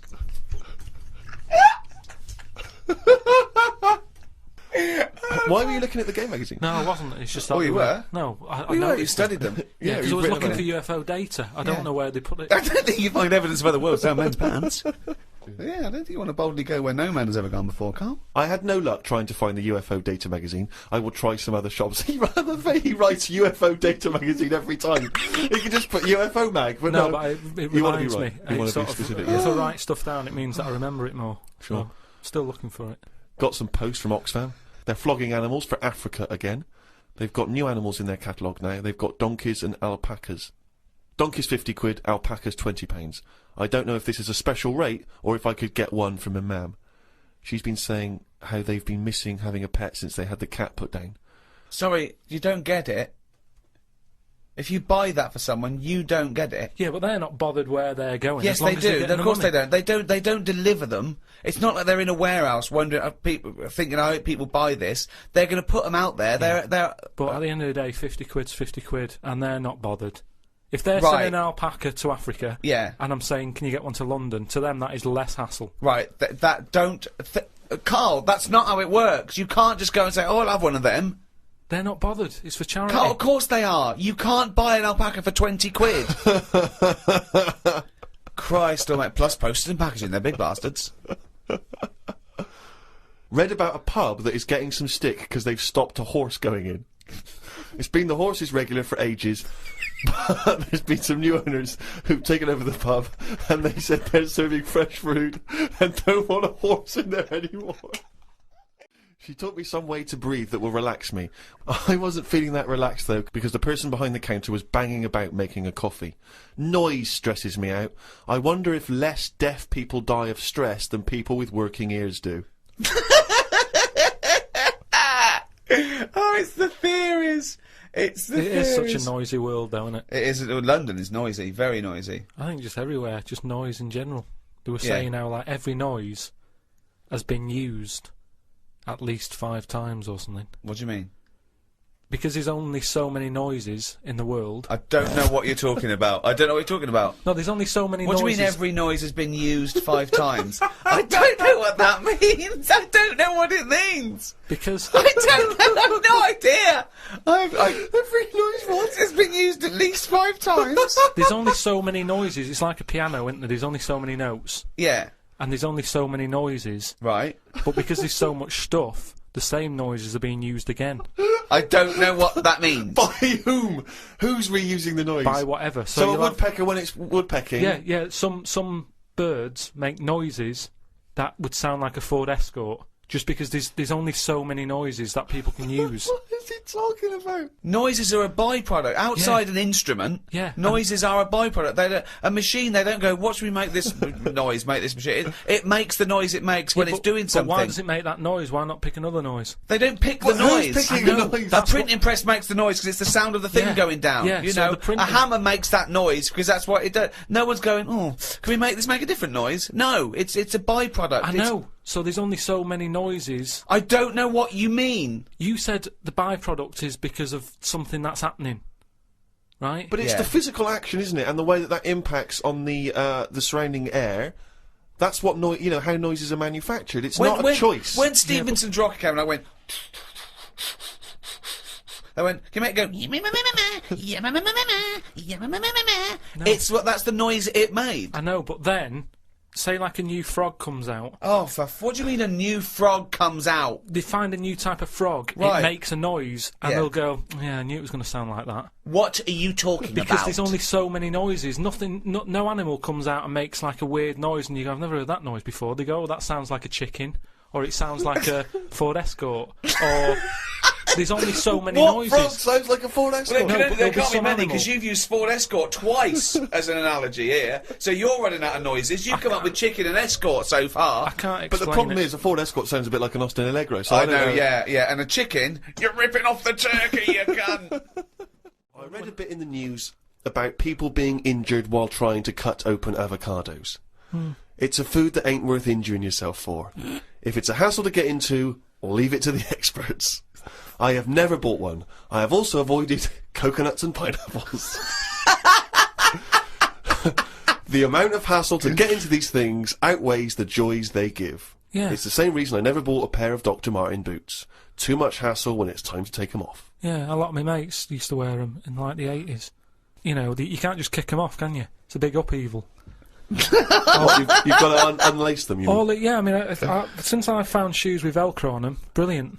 Just the way, I don't understand why laces... Is it because you can't tie your laces? No, I can do it, but it's wasted time. You're so lazy. Wasted time. That gives him more time to sit around and look at insects How long eating does it take biscuits. to take off a pair of boots? Well, it's 14 ridiculous. seconds? He can't fit his days as it is. No, but I don't understand how some inventions sort of catch on and other things don't. But this is what I mean. He's got too much time on his hands, sitting round at home thinking, "Why are we not using Velcro more?"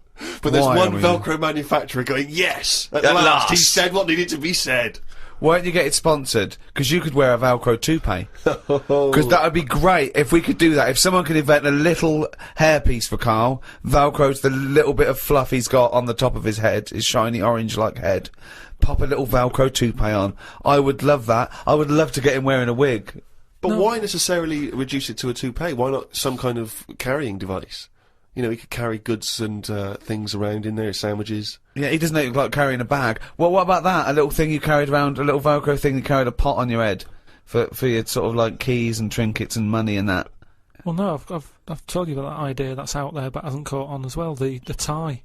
Right. The tie with loads of pockets and stuff in it. Yeah, but you got to wear a tie. Yeah, but that'd be quite nice, wouldn't it? I've never wore a tie because I always think, what's the point? It's just hanging there in the way.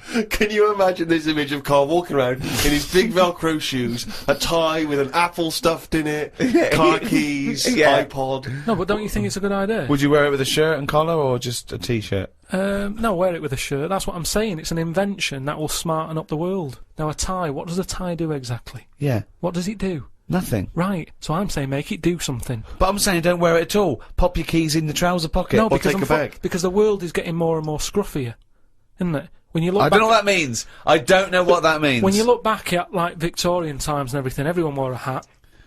Right, they wore a tie, they wore a suit, and it was a nicer looking place to look at.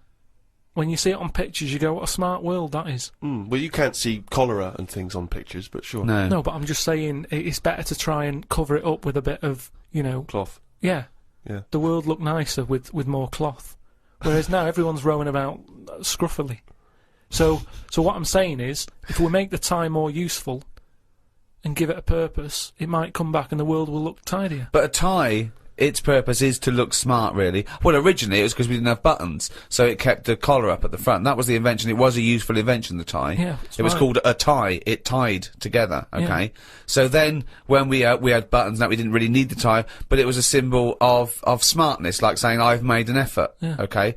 But now, that would go away. So now, you wouldn't look smart with a tie. They'd go, oh look, it's like a bag round his head with his apples and oranges and his keys and his sticks he's making a nest out of. So it would be scruffy. It would make the tie scruffy, so it would defeat the object. So now when you're carrying stuff round, I mean, crawling on all fours because your shopping's so heavy round your neck, they'd go, look at that scruffy fucker on all fours. Oh look, but look at his lovely head of hair. It's Velcro! It's a hat! Yeah, well, that's the other problem, isn't it? I can't go back to a wig now. My theory about reading old news is right. It's less bad when you know it's old. It was a story about a weatherman who was fired yesterday for having a nude picture of himself on the internet. But that happened 2 days ago. He's probably got another job by now. So old news isn't as shocking. Well, old news isn't news though, is it? It's olds. What are you doing? Just reading the olds? No, but what I mean is, if someone Stick the video on of last week's news. I just want to catch up on the olds. yeah, but then it's still news. News is something that you don't know, isn't it?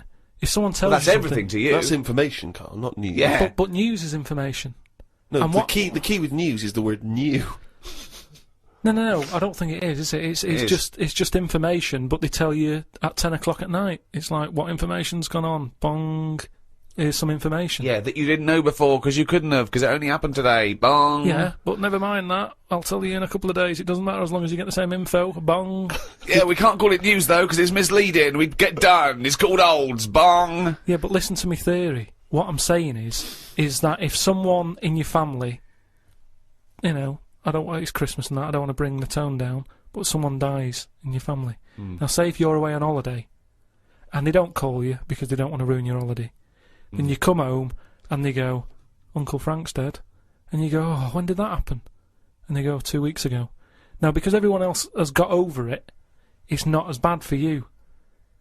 Because part of bad news is the way everyone's walking around moping, going, oh, have you heard the news? Frank's dead. But because everyone's got over it, time is a healer. That's what I mean about old news. It's better than new news. But according to you, the only news that really matters is stuff that affects you. So it doesn't matter when you There was an earthquake. When was it? Yesterday. Phew, that's alright then. Often the aftermath is worse than the actual event. 2, you only care about things that actually happen to you. So the doctor goes, you got a kidney stone. Oh, when did this happen? 2 weeks ago. Oh, that's alright then. Doesn't make sense. No, but the world But is... you're not upset about dead Uncle Frank just because other people are upset. You'd be upset personally. Would it make any difference when they told you? Yeah, but it is everyone else's emotions that make it worse, I think. Knocking around people who are miserable. What about warnings? What about when they do things like smog warnings, or, you know, there may be a... I don't like it on the news when they sort of say, news just in. I think, oh, what's this? You think, oh, what's going on? But it might be useful to know important information. No, it just makes you panic. What? Yeah, but sometimes knowing stuff keeps you alive. Yeah, I don't know if I like it. It's sirens, you see. I don't like sirens, do I? I've said to you, I think it's a scary noise. Well, it's meant to be so you get out of the way. No, it's not meant to be. It's a sign to get out of the way. I'd prefer it if it... Like I've voice. said... Hiya! Could you just move out of the way Well, it can for be us? anything, as long as we know... It can be a chicken noise. But as long as you know Oh, that that's not chicken going to noise... freak people out. No, but it sort of make you smile. But you'd go, oh, best get out of You're the way. cycling along and you hear what sounds like a giant chicken behind you. And you smile, because you know that even though someone is burning to death, there's something clucking in my way. Do-do-do-do, whack! Do-do-do-do, whack! Oh, that's probably a guy having a heart attack. Going to my mum and dad's today. I'll cut to the chase, Rick. They basically, we got about 4 pages while they drive to his mum and dad's. Oh, but Jesus I'll skip Christ. past that because it takes fucking forever. Got there, mum and dad, his mum made him some dinner. The old woman next door, brackets, whose man was a witch. Just pop that in brackets. Just pop that in brackets. I think we've discussed that before, actually, the old woman whose mum was a witch. Whose man was a witch? Yeah. Oh! The old woman next door has been worrying because she keeps seeing adverts on the telly about changing to digital TV. She's saying she doesn't want wires drilled into her walls because they'll make a mess. My dad told her that it doesn't matter because it'll probably won't happen until 2012 and she'll be dead by then. He didn't say that to her, though, did No, he? he did. They've got, you know, she's old. It doesn't... She knows she's going to die. I mean, it's something we've all got in common. And he's right, isn't he? Why is she worrying about it? Maybe that's sorted it out. Put it into perspective for her. You will be dead when this happens. Don't be worrying about it. But everybody worries, don't they? You've got that little sort of hole in your head that you fill with worries. You know, everyone's got to fill that little worry hole with worries, and that's us. Worry hole. Everyone's got to fill the We've worry never hole got with to assume worry. that there's a worry hole. A worry hole. Don't be filled with worries. I love the fact that, you know, doctors in a million years would dig this up and go, humans used to have a worry hole. Went to bed around midnight. Suzanne and I decided to sleep tops and tails, because it made me get a bit more room. Me dad had cut a bit off the mattress to fit it between 2 cupboards. It's amazing how much of a difference it makes just sawing off a bit of the mattress. You sort of roll to the edge, but the weight of the blankets keeps you in. This is like something from a Roald Dahl book. No, it's just, you know, you think anything, you can sort of trim anything, can't you, and it normally works. But with a mattress, I mean, he only took off, I don't know how long that is, but he's sawn off about that much on the mattress and then has stapled it back together again. Amazing. And it just makes so much difference. Of course it does, because a mattress is a very carefully designed object. Yeah, you wouldn't think so, though, would you? Well, you just would think if you had a it's full of fucking brain in sponge. your nut. No, Someone took his brain out of his worry hole? Oh, God. He sawed a mattress in half. So we decided to sleep tops and tails. It just gets stranger. So strange. Why? he did it to make the room nicer with the cupboards on either side. So he sawed a mattress in half. Well, not in half. Can you imagine how much hard it must be to saw a mattress in half? What did he use? What, a big electric saw? Well, it must have been, yeah, because there's a lot of springs and stuff in there. Jesus. So what happens to the springs? They just spring out the side. Well, some sort of stick out a little bit, but you're not lying on top, are you? They come out the side. So it's just got a bit of gaffer tape and a staple gun. Unbelievable. Hey, man alive. It's like... Does he run it as a hotel? That's unbelievable. There are squats with better bedding arrangements. Well, we've had a bit of a bad thing in our house about mattresses and that, because when we first bought our first flat in Salford, you know what it's like when you buy somewhere, you sort of, you haven't got any money, have you, to buy extra stuff that you need. So, we'd bought a bed, right, but there's that rip-off thing with beds, where you buy a bed, but a mattress doesn't come with it, which I've never understood that. Because it's not a bed, is it? Without that mattress, it's not a bed. It's a car without an engine. You wouldn't go, there you go. Well, that seems cheap. Well, there's no engine in it. So we bought this, like, you know, flat and what have you. And we bought the bed. And then, oh, we haven't got a mattress. So my dad got one from Uncle Skip? Alf. No, well, from that Uncle Alf fella, because he had one in his van that he used to use now and again if he was, like, travelling round. He'd just keep in the back on this mattress. Amazing. A bloke who drove around in a van with a mattress in the back. So How Uncle terrifying. Uncle Alf, right? Well, tell me about Uncle Alf. Well, you know about him, he's the one who slept in a dinghy. He's the one who... Because his mattress was in his car. I know, yeah, why didn't he go, oh, well, Alf, where's the bed? Left it in the car again. Oh, blow up the dinghy. Blow up the dinghy. I'm not going to go out and get it. Not at this time of night. So anyway, my dad got me his mattress, and it just stunk of diesel. And Suzanne was like, "Oh, I'm not happy with this," and I think she realised sort of what sort of family she's got herself and into. stuff. Wow, she landed on her feet when she got you. So now she's always a bit touchy about, you know, mattresses and things. Unbelievable. Uncle Alf, of course, sadly passed away when he couldn't escape from his sinking ship. The fire engines were too late. No one got out of the way because they were laughing so much. The mad woman next door saw me and said, "Hello, Clive. You live in a nursery rhyme. The old man down the road, the old woman next door whose mum's a witch, Uncle Alf who lives in a dinghy." This is like not a real place. It's like fucking Narnia. It's a children's TV programme. Unbelievable. Oh, God. Oh, just all of them there on this broken mattress trying to find the golden ticket. Oh, God. Oh, God. The old fella down the road talked to my dad a bit. He kept bees in the back garden. Oh, for fuck's sake. Here comes the bee man. His Yorkie dog was knocking about when he was messing with them, and it ended up getting stung 150 times. Oh, little bastard. What is he doing? It's not dead, but it cost a lot to get all the stings out. I don't know why people keep dangerous pets and insects. The amount of gear he had to wear to play with them is barmy. I don't think he's playing with the bees. He's not playing with them, is he? Well, what is he doing then? Well, I don't know, but I think you should get the dog the same protection. Yeah, but that's just it, isn't it? It's like you can't mix your pets. If you've got a snake, you don't have a mouse. Do you know what I mean? They don't get on. And it's the same with them. Don't have bees. I can't imagine one bit of enjoyment. The only thing he does is the honey. And it's like, well, how much is that to buy? It's not worth messing about wearing a big white suit just to get some honey. There's a shop down the road. Bees are kept for a very good reason, aren't they? What? For honey. Yeah, no, but like I say, you can buy honey for next to nothing. Where do you think... What do you mean? But where does the honey come from that you buy? Yeah, from some proper bee farm. Let them do it. All he's doing, he's not making loads of pots of honey. He's looking after himself. And the thing with honey is it doesn't go off either. No, it doesn't, no. So get 10 bees, get the honey made, kick them out. But you eat the honey, that's the point. Yeah, I know, but It doesn't. You can't eat it and then it's still there in the jar. It's not magical. Maybe in your world, no. Uncle Fred had that never-ending jar of honey. But how much honey do you eat? What I'm saying is, it's one of them things, innit, that you buy, and you can move into a new house, buy some honey, and when you leave that house, that honey's still in the cupboard. You don't eat that much of it. So get 10 bees, get your honey's worth. 10 bees! Imagine keeping 10 bees! Well, just get them to do the graft. If you've got loads of bees, they're not all pulling the weight, are they? Because they'll go, well, I'm not doing any, because I'll leave it to the others. Whereas if you've got 10 bees, you know that none of them are pulling the weight if there's no honey. That's what I'm saying. No, it's not a workhouse. Bees don't knock around saying, I got a bad back.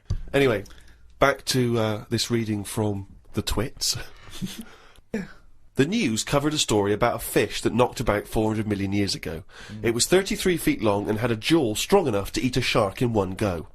All the dangerous stuff seems to die out, and yet things that you think wouldn't stand a chance, like worms, are still here, yet they have no legs or eyes. I saw a future human in the news article the other month about the future woman. She had 3 breasts. They looked alright. Well, no, that's not... I can't see how that's going to ever evolve. No, well, they say about how about evolving and that. I read that there's going to be ugly people. People are starting to go ugly. Yeah, they're still going to have bilateral symmetry, I imagine.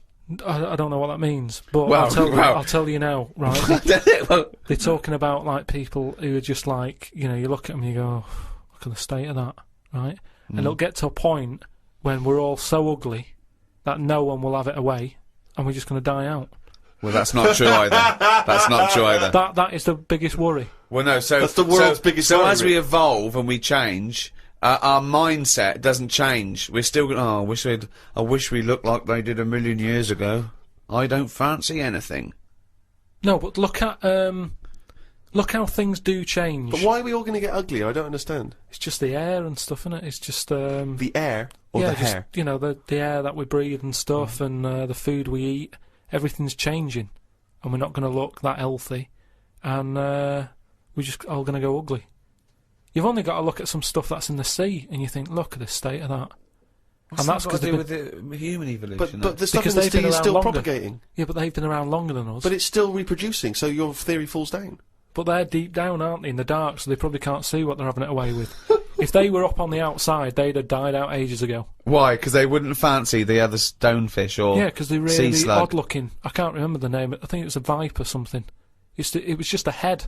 But Carl, A the fish reason... that's just a head. It was well ugly. Watched a programme about the twins this morning. It was filmed 16 years ago. They are mental.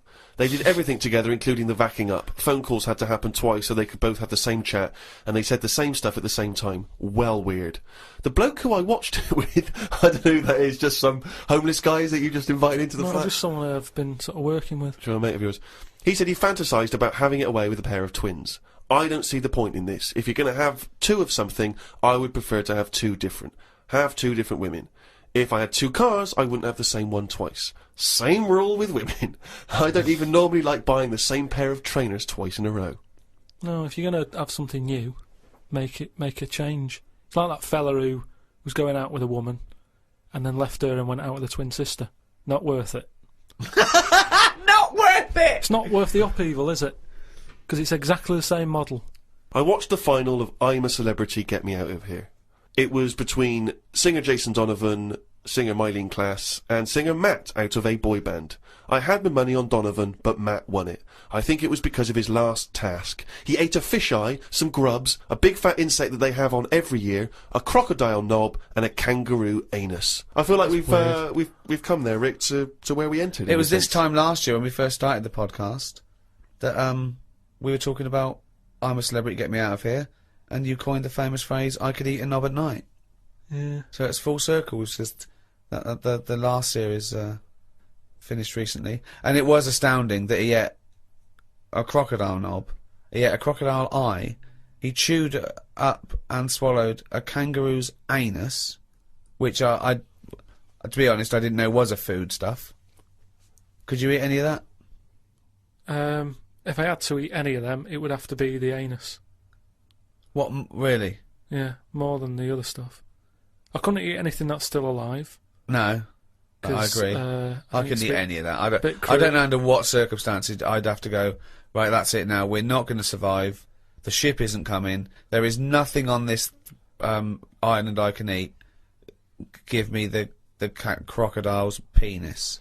So it wouldn't bother me. I could eat anything. I could do almost all of the challenges on that programme, but I couldn't cope in the camp. I couldn't cope with the lack of food and the uncomfortable bed. That's all that would do my head, and I'd drive people spare, whinging and complaining. I couldn't cope with any aspect of it except the physical challenges. I couldn't cope with sleeping with people snoring, the things crawling over you. I'm not so squeamish about that, like snakes and things. That's all right. But the eating is ridiculous. It's out of the question to eat a worm or a grub. It doesn't concern me. I don't know why. I don't see really what the difference in it. The texture's probably the same as lots of other things. What would hunger do to you, though, do you think? Would you think I would change? Do you think, if it really was a choice, if someone said, and I knew I would die if I didn't eat worms... I think you would, yes. I think you'd complain and you'd whinge for a while, and you'd try and put it off, and you'd hope a ship would turn up. But when it didn't, you'd start chowing down on a bit of crocodile anus.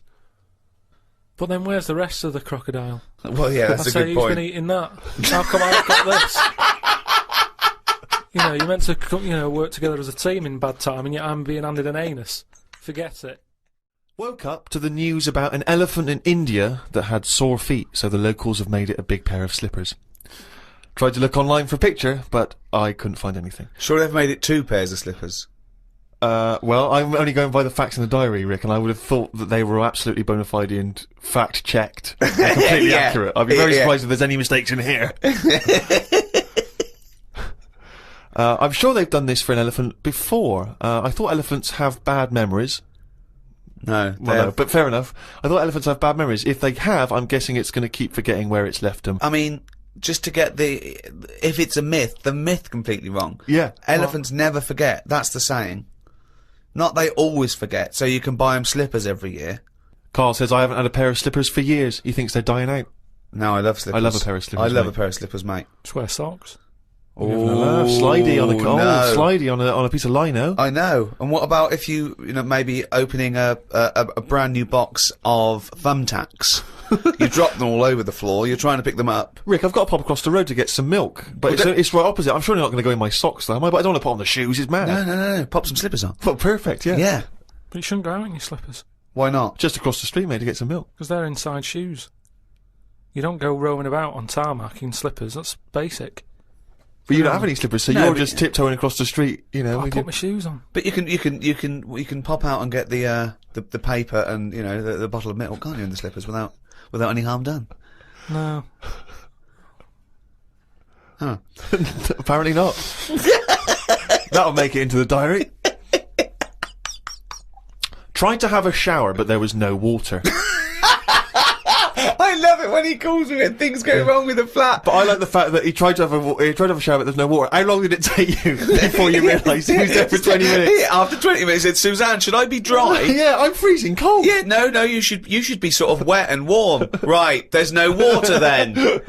Brilliant. I called the service charge people, but no one was about. Looked outside, but couldn't see any work going on. Great, innit? In India, they can sort out elephants with shoes. In London, we have no water. Hung about for a bit, but still no sign of any water. Brushed my teeth just using the paste, and used the little bit that was in the kettle to have a wash. I was pretty chuffed that I thought of using that. Suzanne was a bit annoyed because she wanted a cup of tea. She said go across the road and buy a big bottle of water. Not in your socks. Pop some slippers on. Go across the road and buy a big bottle of water, she said. I never thought of that. You had a wash using the water in the bottom of the kettle? Yeah, well, that's clean, isn't it? But how much? There's only a little drop in there. No, it's a big kettle. So what, did you just wash your face? Yeah. So you didn't wash your body or anything? Your genitals Well, were you couldn't, could filthy. you? You've got to look at what you can do with the water available. People in Africa and that short of water aren't wasting it, saying, oh, my feet are a bit dirty. They drink it. What do you mean? Had a look online to see what's been going on. Scientists say that Everest, brackets, the mountain, just in case you've confused that with any other Everests. Maybe the double glazing people. Yeah. You say that scientists say that Everest has grown a bit. The way they were talking about it, you'd have thought it's grown loads. It's only inches. No, isn't that... They found out that it's actually a couple of inches taller than they first thought because their methods of measuring are more accurate than they were 20 years ago. So it's bigger than they thought it was. It hasn't grown. No, I just think what's happened is at the bottom, because of like people are always climbing up it, aren't they? Right? Yeah. So they're sort of wearing away the soil at the bottom. Talk rubbish. So it's they've also, pushed it down. It's also measured against sea level. It's not measured about when you get... Otherwise they'd just dig a big hole, wouldn't they, and go, right, it's down to here. If the peak is measured against sea level. Does it matter at the end of the day? No, but it's just nice to know, isn't it? Yeah, but that's what I'm saying is we don't need to know that. It's not going to put anyone off. Like Brian Blessed, who's always climbing up there for fun. He's not going to go, oh, I could handle it last year, but 2 more inches. Forget that. Going to be shattered. So don't worry about it. It doesn't matter how big it is. Something else, though, that's happened since, right? They were climbing up there, and someone got near the top, and they were sort of climbing up like that, holding the cliff edge and that. And they'd forgotten the flag. Had to go back. No, their hand hit the bit of rock, and it went like, ding. I'm like, what's that? It went, ding, ding. Put another hand up, ding, ding. Piano under there. They don't know how it's got there. Right, you're talking shit again. Someone's been tipping. Well, oh, right. Up Everest. Okay. The council won't even take away your washing machine unless you pay them. They're not going to sneak up Everest. No, this is the problem, innit? Because the council won't take anything. People are going, what can we do with this? Oh, yeah. Well, I'll tell you what, yeah. Just sneak up Everest. It'll take you 9 days, and you may die. But just pop it up on Everest. Well, I know for a fact that you've confused a few things there, because I think the piano being found was actually somewhere in Scotland, some kind of moor in Scotland, and they found a piano up there, and everyone said, I don't understand, how's the piano doing up here? And it turned out that some guy, one of these people who like tries to break world records, had dragged a piano up there as some kind of feat of endurance, but thought, I'll be damned if I'm going to take it back again, and just left it up there. It wasn't, bloody tip-in or aliens or anything.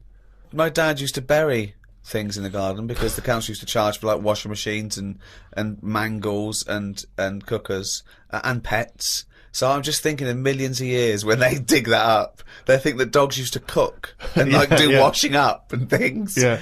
I love the idea of burying utensils. And think of the hole big enough to bury a washing machine. Or a mangle. So whoever kind of bought that house after your dad, they got a little treating store. Yeah, lovely little themed rockery.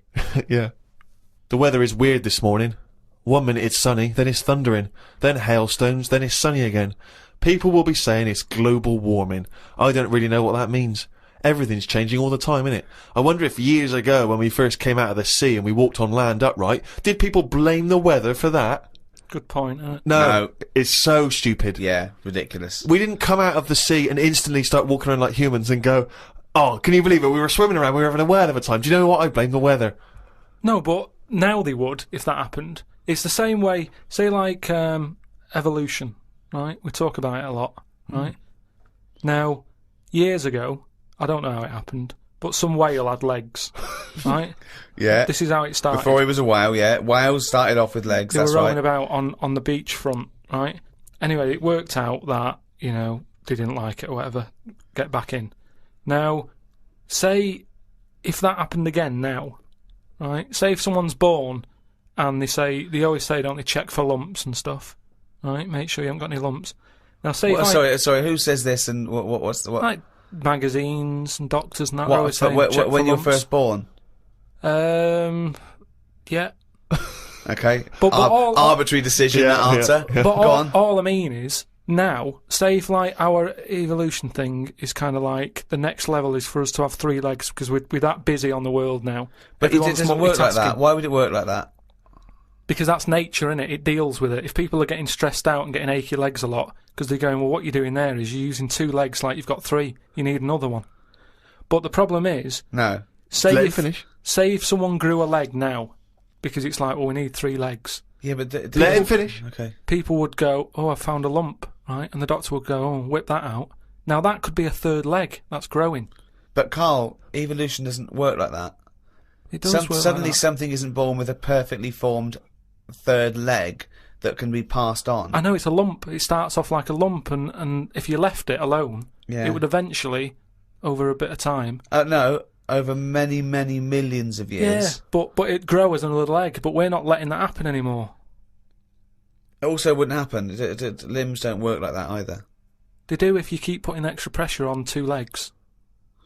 Karl, you're honestly, what you imagine the process of evolution and natural selection to be is, it's beyond me. It's incredible. But it depends whatever your surroundings are. That's what you change to, isn't it? Like the. Well, you don't change to it. You're either selected or you're not. So, what happens is there's a genetic throw up. So something's born, a llama's born with a slightly longer neck. And if that gets, the leaves that are slightly higher up and it survives, it lives longer, it passes on its genetic material. Soon, if that works, now over millions and millions of years, that they're the dominant species, a new species is thrown up with a slightly longer neck, and so on and so on, and it's gradual. Just a slight advantage. Sometimes it happens quicker than that. There's been animals that have had eyes and then they go, they don't need them, they go in the space of a fortnight. What? No, what are you talking about? There's a lizard somewhere where it's roaming about in the dark and it used to have eyes, and they used to be like, why have we got eyes and that? What's the point in having these? Because we're keeping them open. And they were getting more tired. Because at the end of the day, if your eyes are open, do you know what I mean? Blind people can stay up longer than someone with eyes.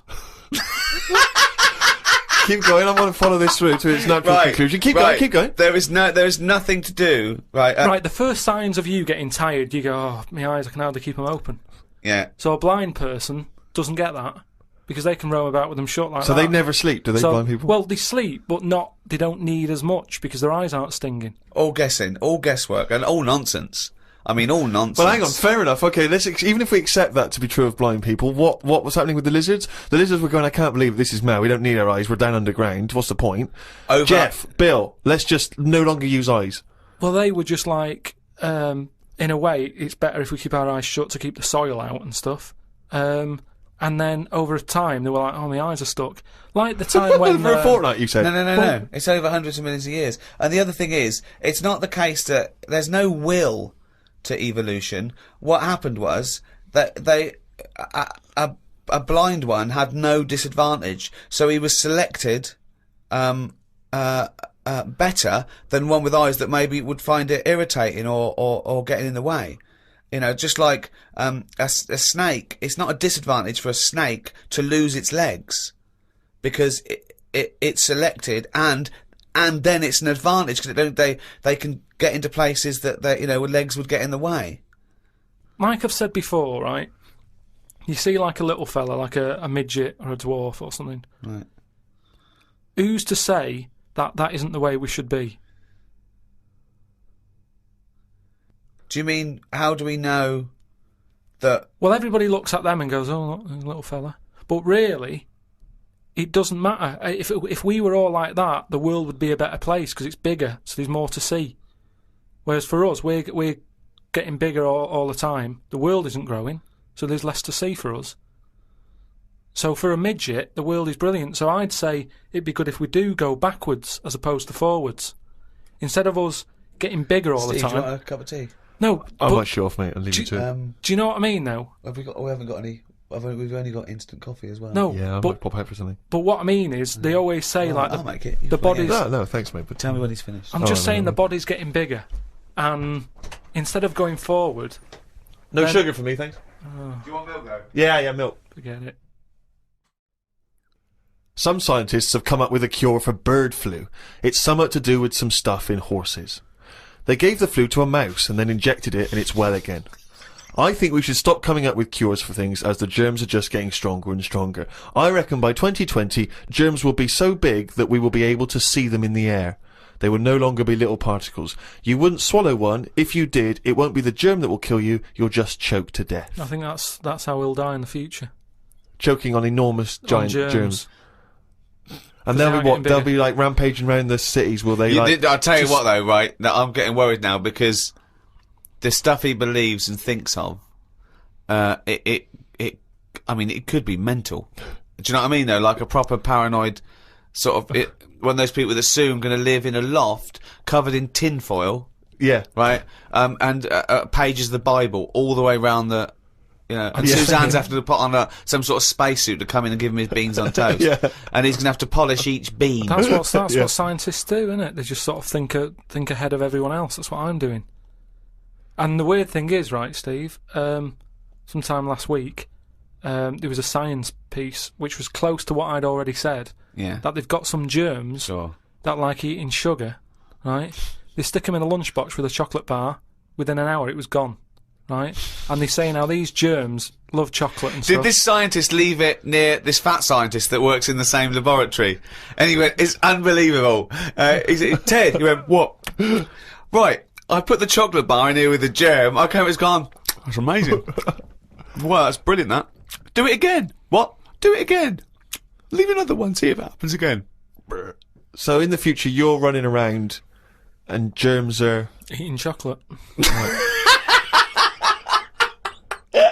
That's not science, that's Pac-Man. Went to bed and chatted about food to Suzanne. I said it would be best if our bodies could be run on something like coal. That way you wouldn't get fat people because you wouldn't be eating for enjoyment. You'd just be eating to give you energy.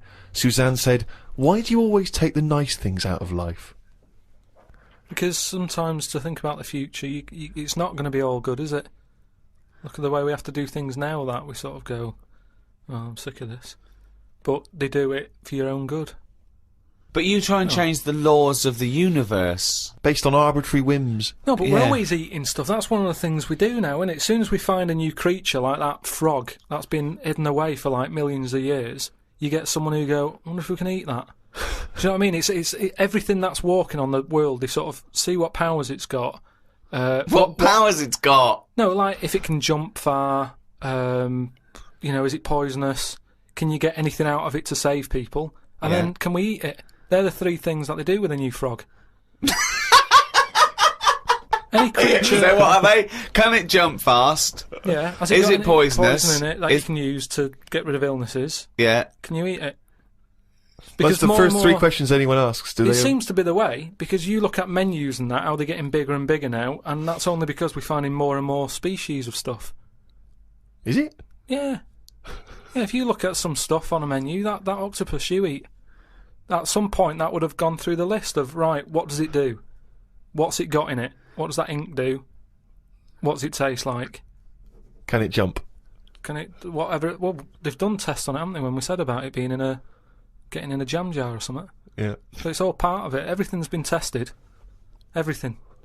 But I think what the trouble is that the first you hear of a newfangled food, do you think that in ancient civilization they didn't do this? They didn't try an oyster or spear a fish or Yeah, because there wasn't that much other stuff knocking about at that time. Right. We've got loads of stuff, so why are we messing about with some new frog? It's all like, people just like showing off, don't they? Leave the frogs, let them get busy and have loads of them, eat the chickens, when we run out of them, move on to the frog, or whatever. But why have all this on the go? Do you know what I mean? It just makes it... I hate going out for a meal now, because it's like, what are you having? Oh, I'm sick of it, look at it all. And then you're forced into people going, oh, have you had the new frog? No, I don't want it, I'm happy with chicken. That's what I mean. Yeah. Unbelievable. Have you ever been out, Rick, and someone's been trying to force frog on you? Never. I've never been forced frog in my life. Although I did go for a meal once with Karl. We went there and he had the Oriental hors d'oeuvres. I recommended, right? And he was trying to get this little oyster, right, off the shell, right? And he was going it stuck to its house, right? And I looked round and his eyes were watering and he was choking and he was drinking water. I said, what? And he said, I ate that. And it was a big blob of wasabi, right? And I said, why did you put it all in at once? He went, he said, I thought it was a mushy pea. Why would they put one mushy pea? Was it hardcore, the wasabi? It felt like my head was caving in. That was just Ricky squeezing it, wasn't it? Between courses. Trouble with that though is, hot food, why you get addicted to really hot food, is the pain is actually it's killing taste buds, and then endorphins are released in the brain, like, a morphine derivative to sort of go, it's alright, or calm the pain. So you actually get addicted to that sort of, what But happens. why would you want to kill your taste buds? But new ones come back Well, yeah, I think I think you. straight away. Well, I don't know how long it takes. I don't know. I'm not sure. No, it's just, is that the chef sort of going, oh, I'm serving some right rubbish tonight, give him some of that kusabi. Kusabi! Oh, God, and Tonto! Oh, God. Back to the diary. At lunchtime, I went to a local cafe and had an omelette. An old woman, who was about 70-ish, was in there eating pizza. It didn't look right. No. I know what you mean there, actually. Old people eating pizza seems a bit weird. What about an old Italian lady eating pizza? Would that be alright? No, I'd expect her to have lasagna.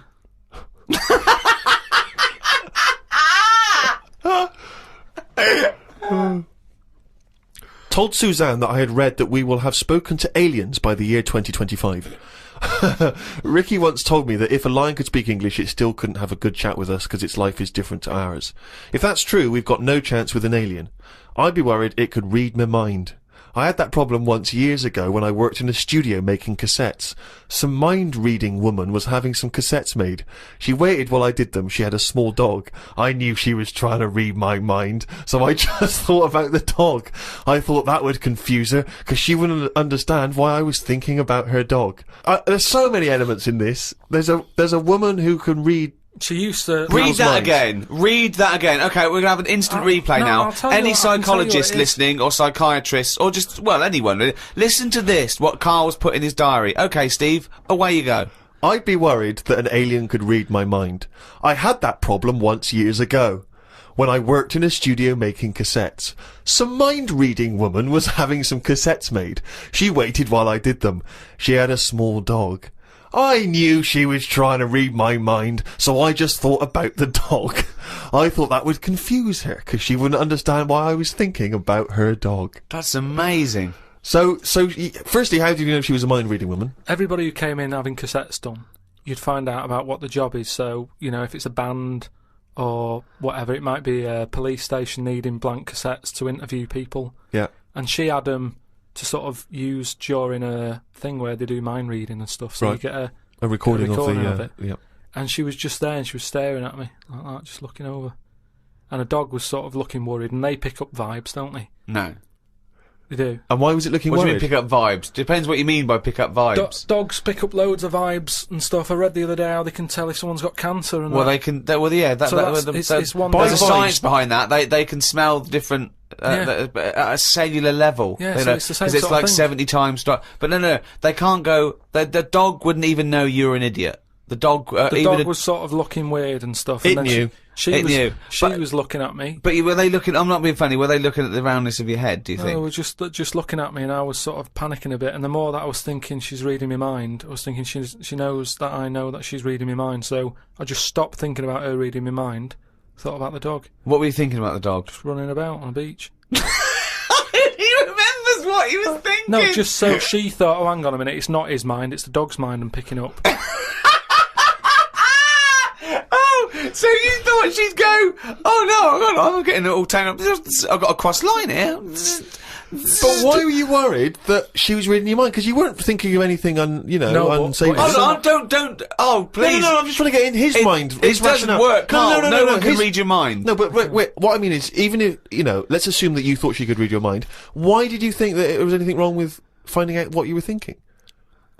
Because she'd have known that you knew that she could read minds, so if she read your mind and all you were thinking was she can read my mind, she'd think, what? Of He knows course, that I can if read my she mind. really could read your mind, she's Yeah, but- going, there's Carl there trying to make me think that it's the dog. I know he's thinking of the dog.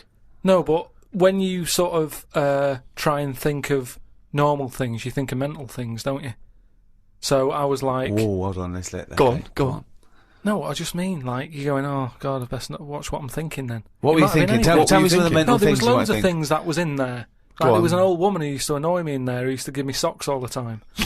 And Socks? socks, she used to always socks. make loads of socks, and she'd be bringing them in.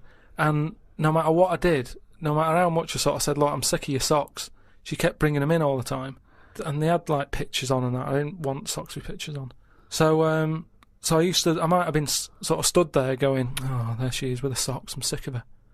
Now, if she can sense that, she'll go over to her and go, watch him, He stop doesn't bringing like him your socks, socks, yeah. or whatever. No one can read minds. No one can contact the dead. Say like me, right? If I sometimes come in the room and that, and I'm fed up, you go, oh, Carl's fed up. I haven't even said anything.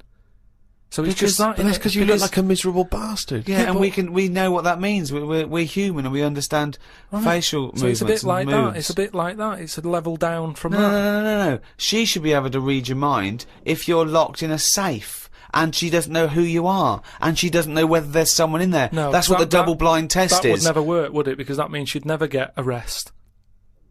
That's like So you're making up the rules. You're making up the rules. Oh no, the thing is, that's what these people do. Go, oh no, I have to hold your hand. Oh, you have to write it down. Well, why? Why do you? It's the same as these mediums that contact the dead. They go, oh, I'm getting someone. Just ask him who he is. Just give us his full name and address.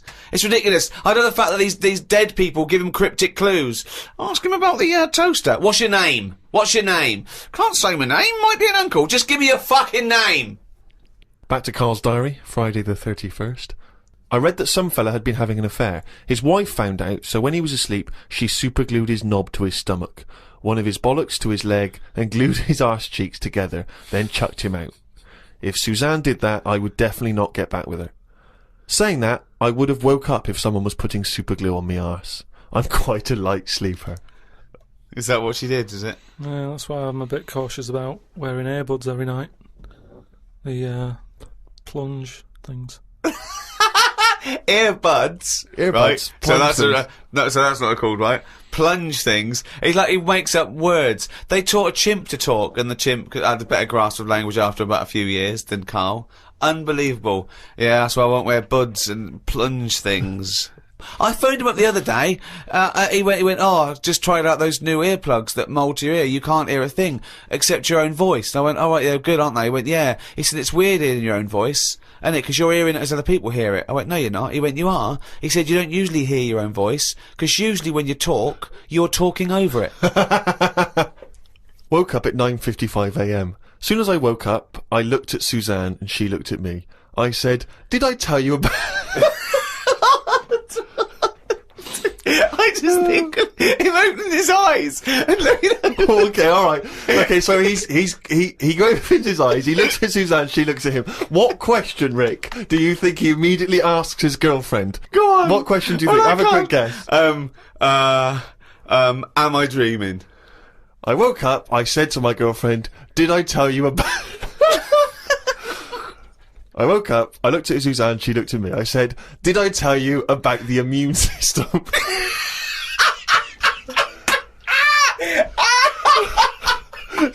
I tell you about the immune system? Suzanne started laughing. I said, it's amazing. She said, not now.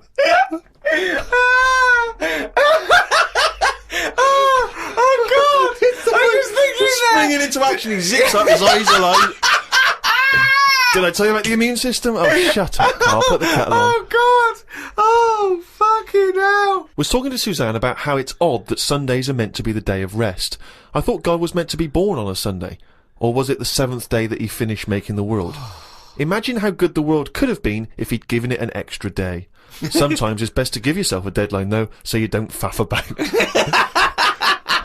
I looked at Suzanne. She was leaning back on the bench with her eyes shut with the sun on her face. I never got an answer to my question. Pretending to be asleep. I met up with my mate Laurie. He said he was in a pub at the weekend and saw a bloke whose hands were on the wrong arms. No! No! What do you mean? Well, he had his left hand on his right arm and the right hand on the left arm. I don't think this would be a problem if he's been like that from an early age. When I was in Ripley's in LA, I saw a bloke whose head was on back to front. That's more annoying, innit, than your hands. Innit? Now then, would you walk? How would you walk? Would you be walking backwards, Carl, so that you could walk? So you're basically walking forwards. I reckon I'd walk sideways, so nobody would sort of tell the difference. It just looked like. Oh God! He solved it again. He's thought it through. Got home and read my magazine. There was a story about a baby that was born that looked like a frog. What magazine's this? That made the news. That was in a proper newspaper in the end. The story used the description to describe it. There was a picture. I think it was a fairly decent description. It didn't really have a neck or top half of its head. It would look alright if it always wore a scarf and a hat. The world would be a more interesting place if there were loads of different types of humans like there are creatures. Then some people would be good at certain jobs. Spider people, ant people, builders. Cockroach people, dustbin men. Good idea, isn't it? I mean, Cockroach men, Spider men, what are you talking about? I haven't had a normal conversation with you for a year. No. It's getting worse, I think. I think it's because you've left and you've got too much time on your hands and you live in your head for sort of like maybe 8 hours a day, and then you offload when someone calls you, or when you call me, or Suzanne gets the brunt of it. But I mean, I don't know. I really would like to, and the nicest. I still think he's brilliant, right? But I would like to get a little psychiatrist in, just to. Would you mind seeing a psychiatrist? No, but it's just there's nothing wrong. These are all ideas, aren't they? You look at some insects, right? Yeah. They don't have machinery, yet they're getting by, aren't they? They have their lives like we do. They get up. They wander about, they collect food, they tidy up, they fix stuff, they make their own house. We can't do any of that. So what I'm saying is, why aren't we using them? Why are these cockroaches with all these powers and stuff going about? It's all these powers. But how could we use them? How could we harness them? I just told you, dustbin men.